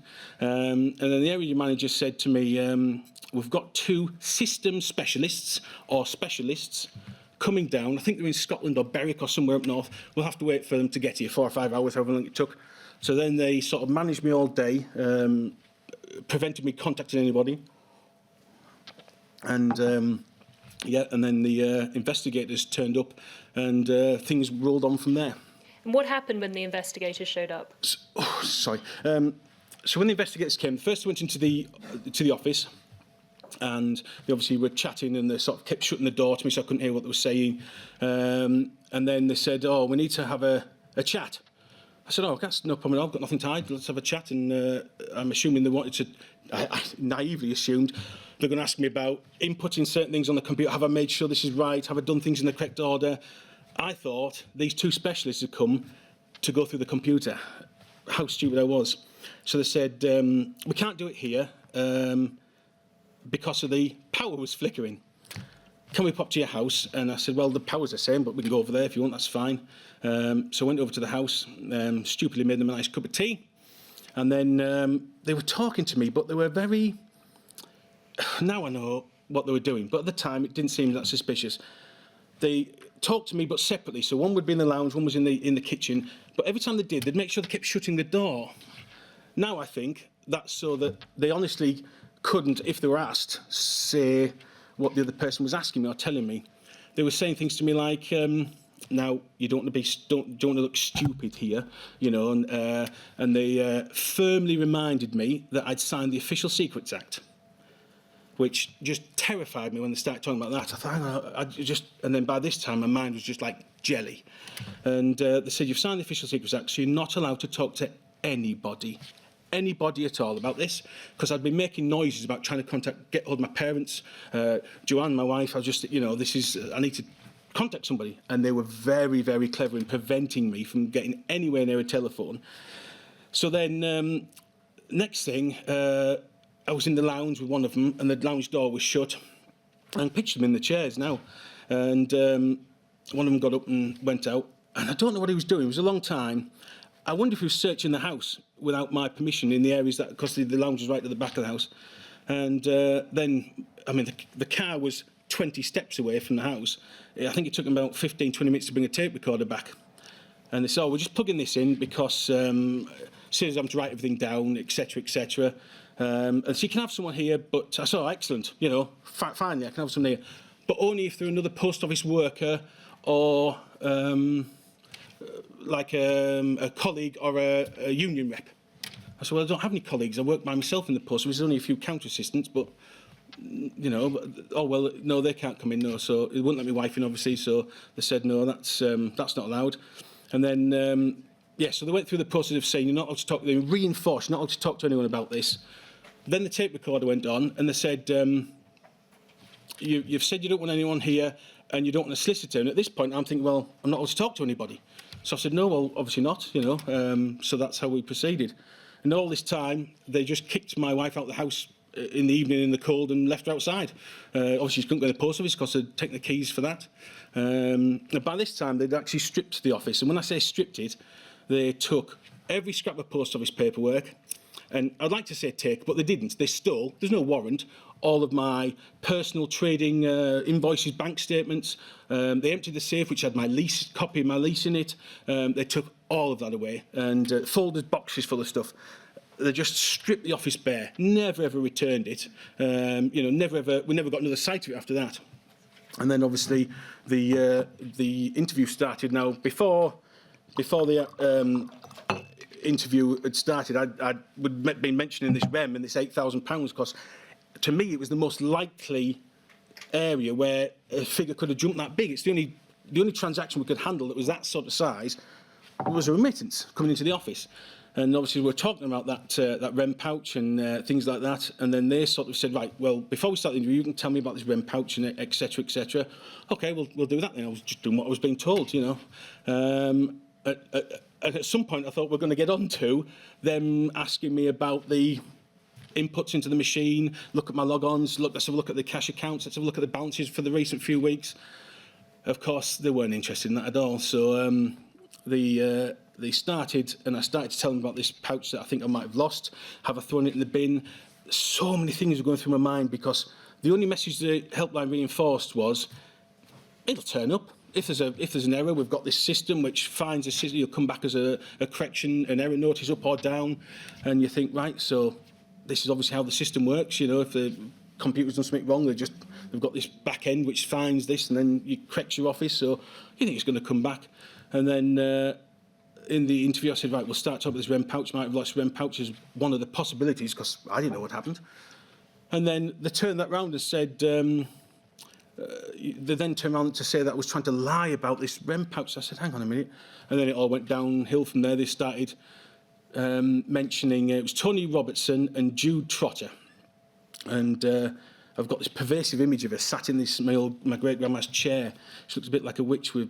Oh, awful. And I can't get out of my head, unfortunately. And she started asking me about docket fraud. I didn't even know what docket fraud was. I was 19.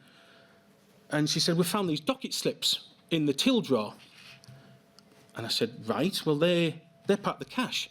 Because the office, when the power went out, you couldn't scan the barcode, but I could still accept the docket, pay the cash out, and then when the power comes back on, you can then input them. So that docket, face value, is cash, which I've paid out.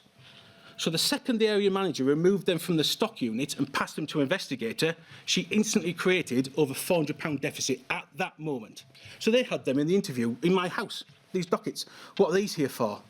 I said, they're just some dockets that need putting on the system because the power's been off. They wouldn't have that at all. They started asking about, gyro fraud docket. I didn't know what they're talking about. Mr. Trousdale, just at that moment, I've got a message from the transcriber just asking if you could slow down slightly. I do apologise. No, please don't My blood is apologise. boiling and I'll try. Totally understood. I'm sorry. Don't apologise. But if you could just slightly slower. Yeah. Sorry, you were going on to say something else. Yes, so then it just went on to, you've taken this money, where is it? Have you got a nice big posh car? I don't have a driving licence. Where have you been on holiday? I've just come out of university and I've just started work for you guys. I haven't been on holiday anywhere. Do you gamble? Do you drink? No. What's this got to do with the computer system? And it just went on from there, you know, where's this money? I said, look at my bank accounts. Do whatever you want. I haven't got any money. You've got it. Or your system has it. And it just went bad to worse, unfortunately, that interview. And afterwards, I felt so stupid that I'd let them trick me and coerce me and manage me. You know, they must have been very proud of themselves and must have left there giggling in the cars at how they'd managed to do me over. And to this day, it's sort of you know, I look back with a bit of terror. What were you diagnosed with after that interview? So I went to the doctors. It was acute stress reaction and PTSD. And I think To clarify, you were suspended that day as well? Yeah, the area manager suspended me from that moment, yeah. You were then interviewed, I think, at Whitby Police Station on the 16th of October 2003. So before that happened, they came back to the village to collect the alleged shortfall, which my parents had to remortgage their house to get the cash. And we had to do it in the post office, which there was no power on. Once again, no power to the office. So they couldn't conduct another interview at Leelone because there was no power on again.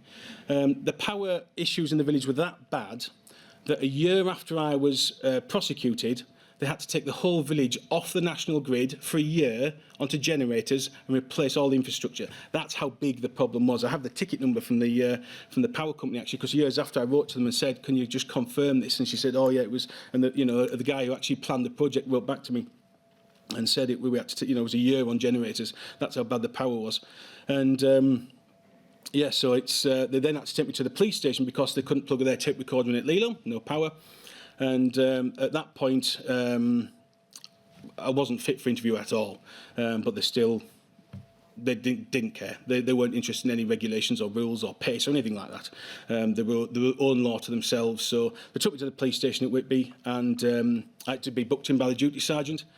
And he said, he asked me a few questions. I told him, I shouldn't be here. I was medicated by the doctor, and I forgot the names of the drugs now. But if you look at the side effects of the drugs, I think had 90% of such an adverse effect. It affected my vision, everything. It was absolutely horrendous.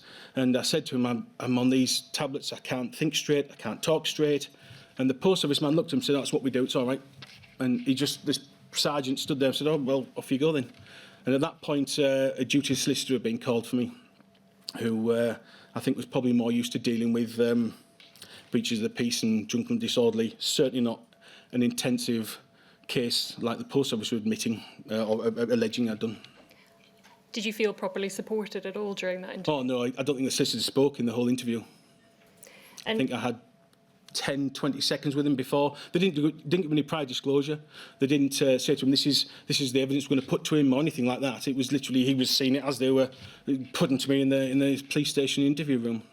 And can you describe what happened at that interview? Yeah, so they had some sheets of paper which were spreadsheets, nothing like we're used to seeing off the Horizon system. We used to get big long columns and A4 printouts, and they had this spreadsheet that they'd obviously cobbled together themselves, and they'd put them under my nose and say, this date here, 8 months ago, is this a true figure? I don't know. And again, very clever semantics that maybe, and repetitive as well. They'd ask me a question and say, well, is this an accurate figure? I said, well, it could have been up, it could have been down. Well, was it a shortfall? I said, I don't know, I couldn't tell you. And then they'd keep repeating a sentence, but then drop a word maybe every time they repeated it, up until the point of just at the end saying, well, it might have been yes. Oh, yeah, yes, whatever. Just I don't want to be here. And in the end, of course, if you read all of their internal paperwork, oh, he admitted this, he admitted that. I said, well, look at the interviews. I didn't. I just wanted you out of there.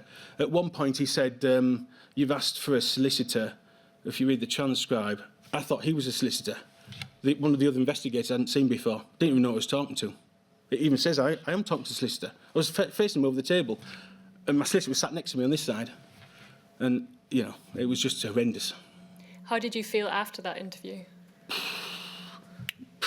By that time, I probably didn't feel anything at all. What did you expect would happen after that interview? Well, I think they clearly said then we're going to prosecute you. And I was absolutely it was so fanciful, the scenario, and I think I've been told to sign these cash accounts. They told me to roll over. They said I cannot open the office the day after unless you roll over. And one of the calls, I said, where am I going to get this much money? I don't drive, and I'm 12 miles away from a bank. Where do you expect me to go and get this? Oh, well, you just have to say it's there and roll over. And a correction notice will come through in a couple of weeks. So that's what I thought the system ran like, if you like. But, again, now it would be a different story. You would question things, but at the time you think, well, just what we have to do. What did they prosecute you with? So they prosecuted me for false accounting, and I was going to plead not guilty, I think it was right, even up to the first court hearing in Whitby Magistrates Court, I think I was going to plead not guilty. And then it was Newby's solicitors of Gisborough, Town Hall Gisborough, came in and spoke to my barrister. So the solicitors company had then gone to the top man in the solicitors company, who was a was a solicitor at the time, my solicitor, Nick Tubbs. He said, they've come forwards and they've said that if you don't, so unlike the others who got plea bargain, I was threatened. So they said, if you don't plead guilty, we're going to add a theft charge and escalate it to the Crown Court, and you could be facing 7 years in jail. So at the Magistrates' Court, you know the maximum they can do. And I said, if you don't plead guilty, we're going to add a theft charge, and there's 14 charges held on account, and we're going to escalate it to the Crown Court. So I didn't have any choice. Everyone just looked at me and said, you can't go to jail, especially over this, we haven't done anything. I think you mentioned that at one of those hearings, the Post Office accepted that the alleged shortfall figure was false. Is that right? Yeah, so before that even, I was promised that this Tony Robertson wouldn't appear. And at one of the cases, he decided it was in my best interest for him to appear and put me under stress and pressure. And unfortunately, I was carried off in an ambulance because my legal team said he shouldn't be anywhere near at all the court. He's not given evidence, he doesn't need to be there, but he decided to turn up anyway. That's how nasty they were. And yeah, so in court, bearing in mind I'd never been given a contract. The only thing I'd ever signed was about 3 or 4 pages, the Official Secrets Act. They had a brief sheet sort of saying roughly what your contract is. And the first time we'd seen an actual full contract was when it was supplied to my solicitor in disclosure. And my solicitor held this contract up, 1/4 of an inch thick. And the bench, I remember his name was Neil, on the magistrate's bench. He said, can I have a look at that? And he got this contract and he looked through it and he looked back at the legal teams puzzled. He said, should we be here? Surely this is a matter of breach of contract. There's no evidence of theft. And the Post Office solicitor just said, no, I can assure you this is right. Absolutely, that thought, I'm rescued. Finally, someone's seen that I should not be sat in this seat. And that didn't happen either. So then I actually managed to speak in court, which I shouldn't have done. And I asked my solicitor in open court, can you please ask the Post Office solicitors, have I stolen anything? And they admitted in court that there was no theft, even though they threatened me with a theft charge just the last hearing or two. I then also asked them, I said, this audit figure here, they had inflated by 15%. So they had created a false account for the court, I think to increase the severity. So the auditor, good old Kevin, when he was in, had pulled the cash drawer out, and when my mother had taken over, she'd pulled it a little bit further. And in the back was foreign currency he hadn't counted and stamps he hadn't counted. Fair enough. And then there's these dockets and cheques on hand. So I'd taken a cheque for a service, so that's effectively a cash figure.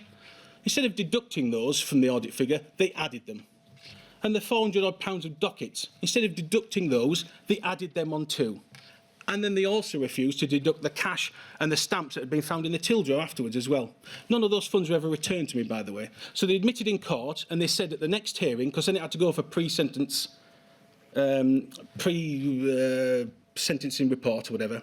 So the next hearing, they promised that they would present the correct account, having already provided a false one to the court. They never did. They were power to themselves. Even the courts couldn't make the Post Office do what they wanted. They were literally their own law. I think you were then convicted of false accounting on the 8th of March 2004. Is that right? Yes. And what sentence did you receive? It was community service, a fine, and a year's probation. And your conviction has been quashed? It was in December 19. I'm now going to ask you some questions about the impact that all of this has had on you. You mentioned, well, dealing firstly with financial impact, you mentioned previously about borrowing money from your parents. What other financial losses have you suffered? You can't really quantify it over 20 years. It's even little things like getting insurance. You have to go to the underwriters if you can get it. Even if they put the premiums up on things that you need. Even getting a bank account you can't get. You have to be given a basic bank account with higher charges, and you're not allowed a current account because you've got a criminal record. There's all sorts of things. This massive amount of money I had to pay back my family.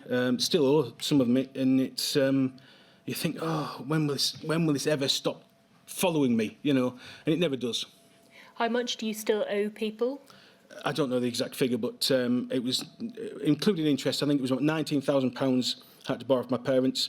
A big chunk of that was to give the post office alleged shortfall, and then obviously just to cover life, rent and bills at home and things like that. And then there's all sorts of other help I've had of people, which you just can't quantify. What about the business itself? So the business was just sort of taken away from me, if you like. Not taken away, but I was just removed from it by them. So after I'd committed this heinous crime in their eyes, the most arm's length person they could ask to go and watch the post office was my mother, which didn't say, at the time, all this just doesn't add up, does it? And then my poor old mum, she was in a well-paid job. She was a manager in a canteen. So she came to keep the office open, took some holidays, and she thought it would just be a short-term thing, because all of the indications from the post office were this is going to get sorted. And of course, constantly we are asking, right, you tell us, we'll pay for the forensic accountants if you want. You just tell us, we'll pay for it, no problem, because this needs to be sorted out. This is before the trials, obviously. And of course, after all the family history, my mum didn't want the office to close either, so she ended up staying. And yeah, she went from a job with holidays, holiday sick pay, pension, etc., took a pay cut and has been stuck at the post office ever since. And how did you feel about your mother taking over the post office from you? Again, my naivety, the only thing we wanted the office open for was for the village. The village was such a nice, it's a rural idyll, it's right in the middle of the North Yorkshire moors. I think the Sunday Times called it the prettiest village in England, and the community was brilliant. We thought, well, we've fought all these years, we've served all these years, let's not let this wreck it. It wasn't for the post office's benefit, it was for the village's benefit. And you think, well, you just, I don't know, what went through their minds, I don't know. What did you do for work?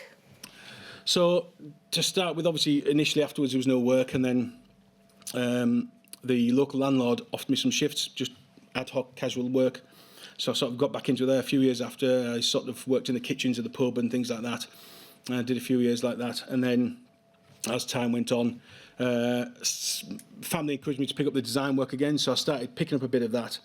And then eventually I was lucky. My dad ran a small printing business, and he said, well, look, come and do the design work for us. And we sort of, over the years, I just sort of naturally merged, if you like. You know, we sort of went down that route, and I'm glad, actually. I didn't sign on. I didn't want to be a burden on the state. But so many more of my colleagues haven't had that ability to go into work, so I do feel, lucky is a weird word to use, but I feel lucky, if you like, that I had an opportunity to be able to start paying my own bills again. You've already mentioned some of the impacts that this has had on your mental health. What impact or continuing impact does it have? I don't think you'll speak to a person in this inquiry that it won't be with them forever.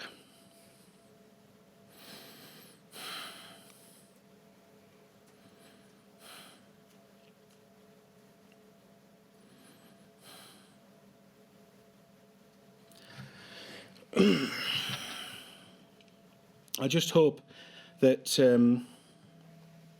the post office. My brother came up with a good analogy. I'm trying to explain it to people. Imagine your house had burnt down. Oh, you left a candle on by the curtain. Well, I didn't have any candles in the house.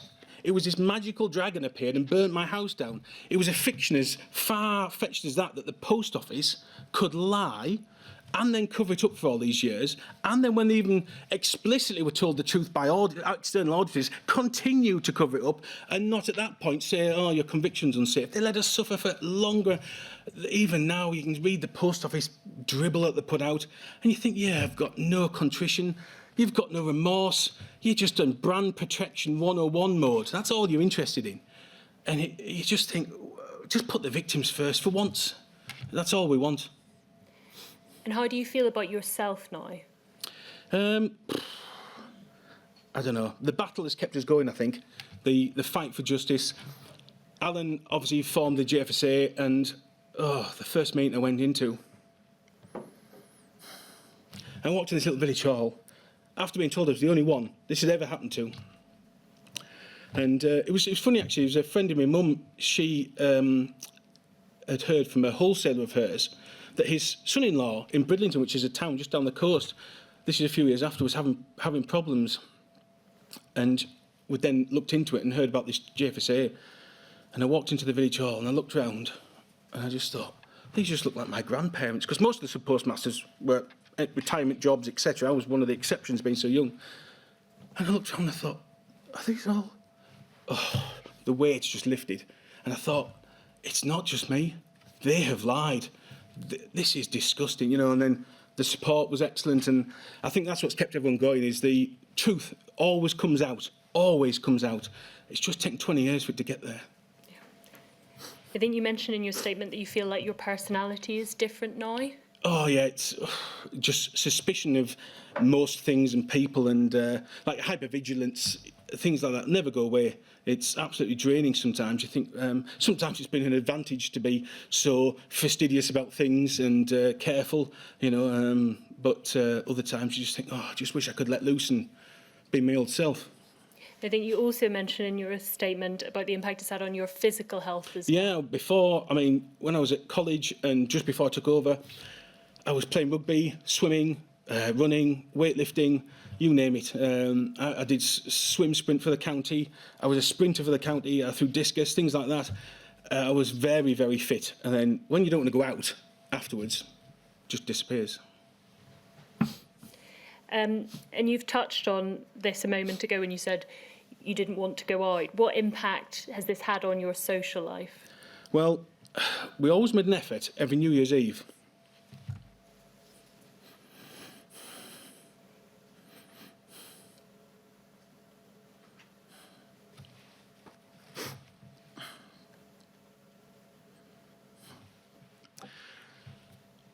We make an effort to go out.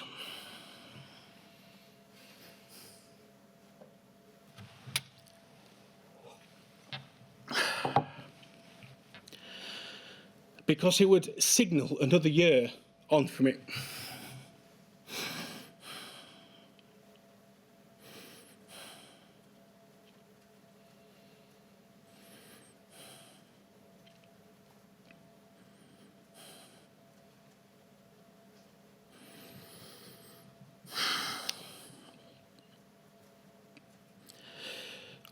Sorry. And what's happened to those New Year's drinks?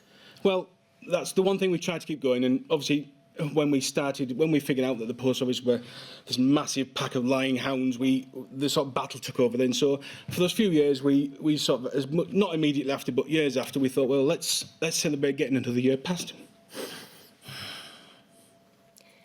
And I think prior to all of this, you mentioned in your statements you used to be quite social, go for Christmas drinks with friends. Yeah, I mean, all that stopped because you'd get snide remarks of people. I mean, even 5, 6, 7 years after, snide remarks. Even when I was working in a new job, you'd go and see a customer and say, oh, you're so-and-so, that's so-and-so. And you think, oh, it won't ever leave me. You know, it was in the papers and all that sort of jazz. And you just think, oh, it's just... And so in the end you think, I just can't be bothered with the hassle. I can't be bothered trying to tell them this tale about the fantastical dragon that didn't exist, you know. So you think, oh, it's just easy to stay in.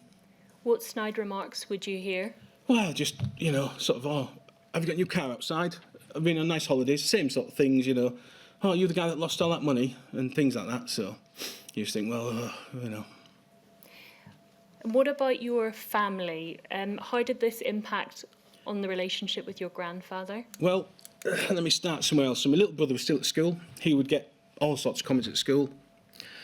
Obviously, my poor old mum who took the office over, she got stress-triggered rheumatoid arthritis, and she was diagnosed with PTSD as well.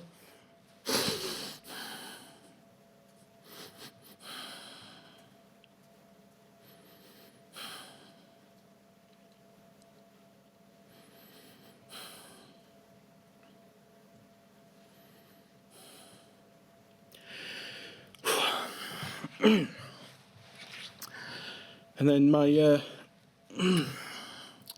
wife, she was also dragged to a police station by the post office and interviewed against her will. And you have to come. You must come. You know.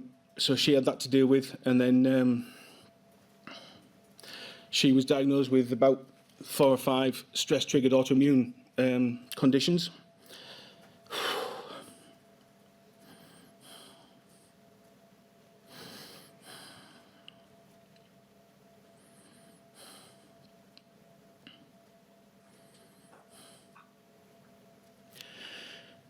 And then, my maternal grandfather, who'd run the office, he was a post office man, unfortunately, so he sort of thought, how can this glowing organisation, the jewel of the British crown, how could they possibly lie? If they say the computer system is working, it's working. So that was it for me and him, really.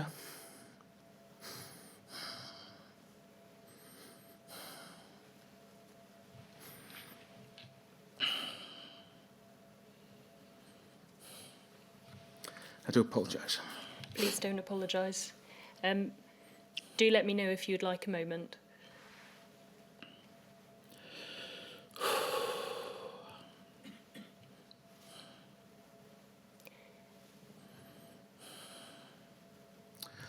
I think it's right, isn't it, that your grandfather died before your conviction was quashed?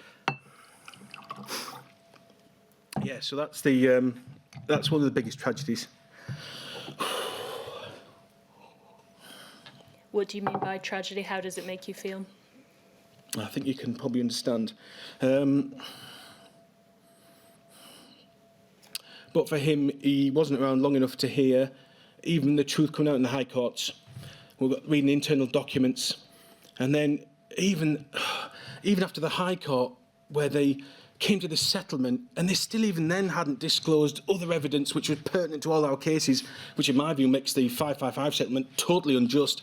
And then when we get to the High Court, suddenly, what's this Clark advice? Oh, you did know about the... Why didn't you tell us that when we were in the High Court, when you're supposed to be open and honest? And so he didn't get to hear any of that either. You know, he didn't get to see that... he didn't get to see that these people were systematically... I mean, I would even say it was a conspiracy. It was that far. The investigators, I mean, I read somewhere that they were incentivised for results. I mean, you basically turned them into bounty hunters on commission. How is that even a thing in the British justice system? They absolutely destroyed people's faith in the justice system. And if he'd seen that outrage, I think that would have helped. What compensation have you received so far? So, from the High Court case, I think I got awarded 12,000 something, and there's another balance, a little balancing payment afterwards. And again, I just used that to, well, some of the money I went to put straight back into the campaign, because we knew it wasn't the end. We knew they were still lying. We knew they were still covering up. So I put a couple of thousand into the ongoing campaign, and the rest I just started paying people back. What would you like from the post office now? You have to bear with me. I beg your indulgence. There's a few points I'd like to make. Please. Just going back, actually, into my just a bit back. There's the investigators never investigated, like the police would be forced to do. Even if someone admits to a murder, the police still have to go and check those facts and check that they're not being forced to admit to a murder. The investigators never, ever, you can look at all the internal paperwork, investigated the system. They didn't look at the power cut problems the office was having. They didn't look at the communication. BT had to put a second ISDN line into my office because at that point there was 2 lines we had. I think I had 4 lines into the office because the communication was that bad. After my mum took over, the computer system was replaced. And you think, why was none of this investigated? Why didn't they investigate the system? Why did they only look at the subpostmasters? And I think the answer is it was cheaper and easier. And they were being incentivised, maybe. And you think, well, if investigators aren't performing their duty as an investigator, and then as a prosecutor, they're not, you think, well, surely when we get to these High Court cases, and then, oh, sorry, I digress, it beggars belief. Right. After... Oh, sorry, bear me up.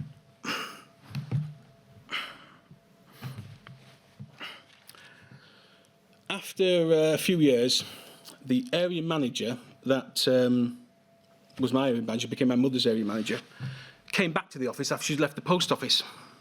I suggest out of guilt. And she told my mum that she was sorry what they'd done to me. And I'm going to use a swear, I do apologise, but I'm quoting. She said, that Tony Robertson was a bastard who loved his job too much and no one at the post office liked him. Unquote. And why would she make the effort to go all the way back after she's left the post office to see my mum and apologise?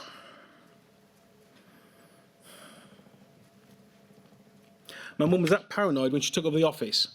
Instead of balancing once a week, she balanced every day because she was that afraid of this system.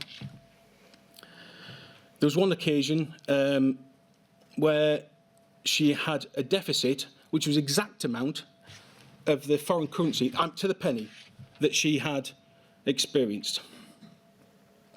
So when she rang the area manager, they agreed that was the problem, that must be what it is. They didn't investigate, they just said you have to pay the money back. So this continued, this wasn't just isolated to me. I want to sort of paint the picture that when I left, the problems didn't live with me, they kept on going.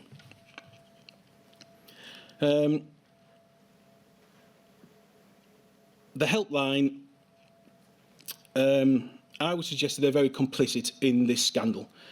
And when we talk about Horizon IT system, I want everyone to realise that that system included human teams as part of that system, as the feedback loops, in the error notice and transaction corrections, and the Helpline.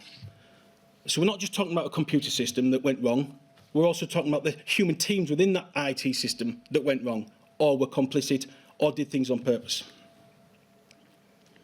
I have a weird survivor's guilt now as well as the guilt of being stupid and all the things that's happened to my family. You have I think 33 people have died before receiving anything like compensation or their names cleared. And that figure's only going to go up if there's a delay.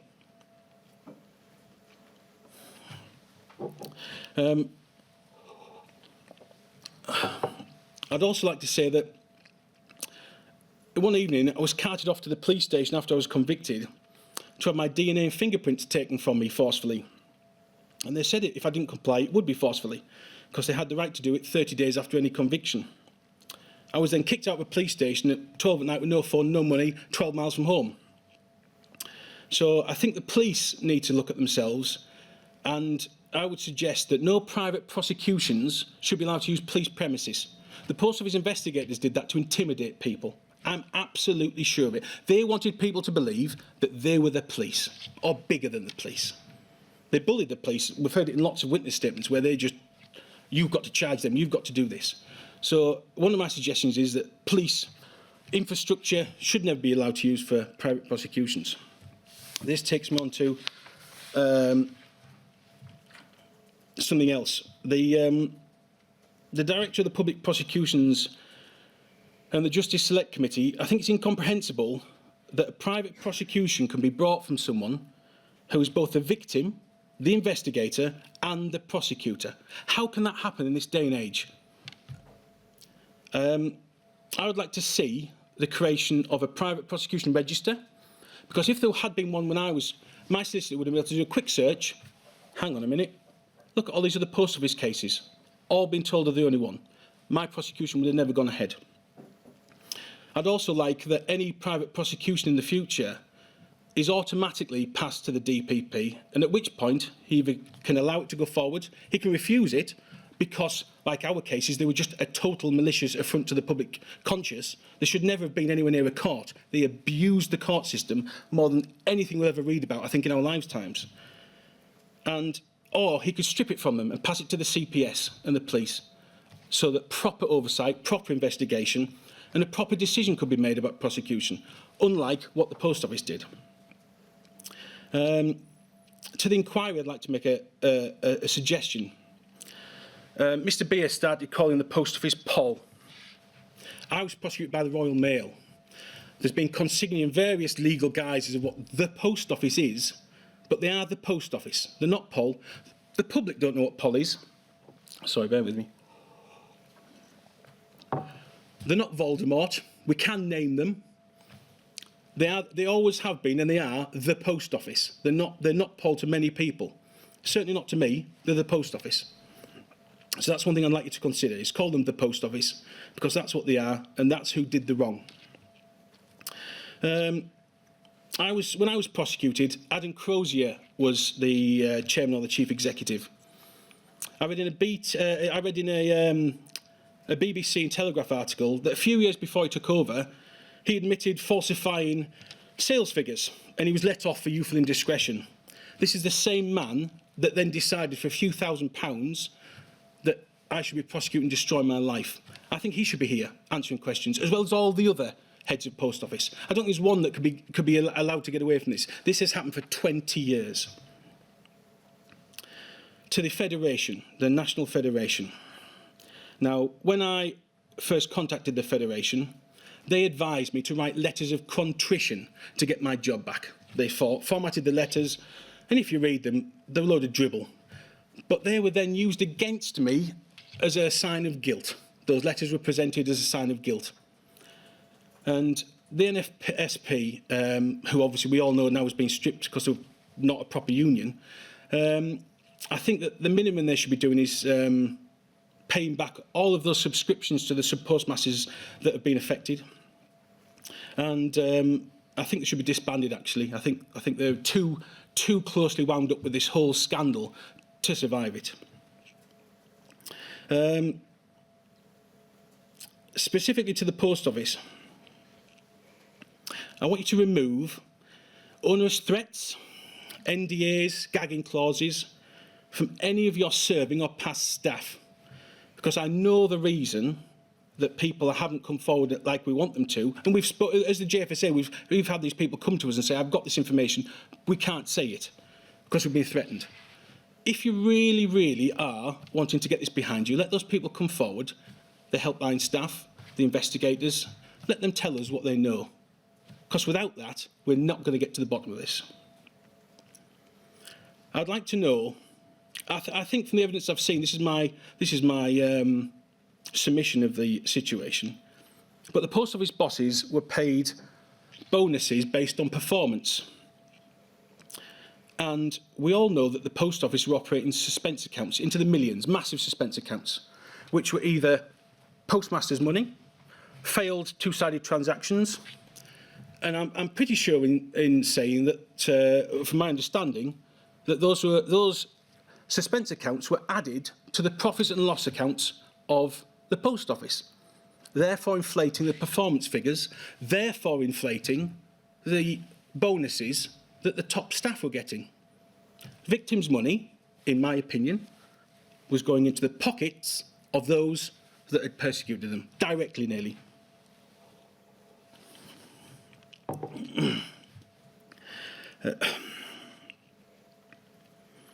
I'd like a proper answer from them about how their investigators were incentivised. I want to know whether it was something to do with promotions, bonuses, remuneration, but I think that should be investigated properly. I want to know why they approached the High Court cases with such disregard for openness. And I also want to know, when our convictions were overturned, why they felt it necessary to stand up in court and read out all of the guilty things they thought we were in court just before our convictions were quashed, when a lot of that evidence, as we know, was gleaned from nefarious ways. And finally, I'm going to be a bit flippant, but there is a serious point. I'd like to make an offer of money to the post office. Don't all fall off your chairs, but I'd like Nick Reed to put on the wall of all these people dealing with this historic thingies, their strapline with a slight amendment. Helping our victims to get life's important things done. I want that put on every wall. Because until they put that on every wall and put the victims first, not themselves, not their solicitors, not the Treasury and not the government, until the victims are put first, this is never going to go away. We will be a thorn in their side ad infinitum. They will never get closure. They'll never be able to privatise it. They'll never be able to move on unless they put the victims first. And I think even now, with the fake photocopy apology we got and things like that, everything you read, there's still people who haven't got interim payments. They're still hanging on to these shreds of notes that were written up by investigators that are then being interpreted. Oh, there's guilt here. Look, he admitted this, and this. But none of it's true, because the Horizon system was spitting out figures that just didn't add up. And until they put the victims first, I don't think we can ever move forwards. And my last point is, we've seen I think there's been 700 prosecutions, the High Court cases, the failed mediation and the quashings, that I don't know how many judges or magistrates that involves, but we know that in most of those cases, the post office were not forthcoming. They didn't give full disclosure. So I hope this inquiry has the teeth to force that evidence out of them, because I know from personal experience that they will try and hide it. That's all I've got to say. Thanks. Is there anything else you wanted to say? That's all. Thanks. Thank you. I'll just turn to the Chair to see if he has any questions for you. Do you have any questions, Chair? Just one question, please. When Ms. Kennedy was asking you about compensation, you mentioned the compensation from the civil proceedings, but obviously because your conviction is quashed, you may have made an application for an interim payment. Yes, What's your position on that? Yeah, let me be clear, Sir Wynne. So I didn't actually receive any compensation from the High Court. It was the JFSA gifted us a proportion because we went in with an all-for-one attitude to start with. So in the High Court, they specifically said we're not giving any compensation to anyone who's had a conviction. So now I feel that I'm a bit lucky because I have a legal route to chase that. So I've had an interim payment, and I shall be following them for compensation till the day I die. All right, I understand fully. I'd also let me just sorry, Sir Wynne. No, I'd like to make the point that the 555, the victims who are in this little loop, feedback loop, I think it's incomprehensible that they are not dealing them with open honesty and coming forwards. The minimum they should be given back, let's exclude compensation, is the money that they took off them falsely. All right. It just remains for me to thank you for making a comprehensive witness statement, for coming to give oral evidence, obviously preparing yourself extremely thoroughly to do so, and giving me the benefit of many important details. So thank you very much. Thank you, Sir Wynne. Chair, I think we're back at 2 o'clock. All right. See you then. Thank you.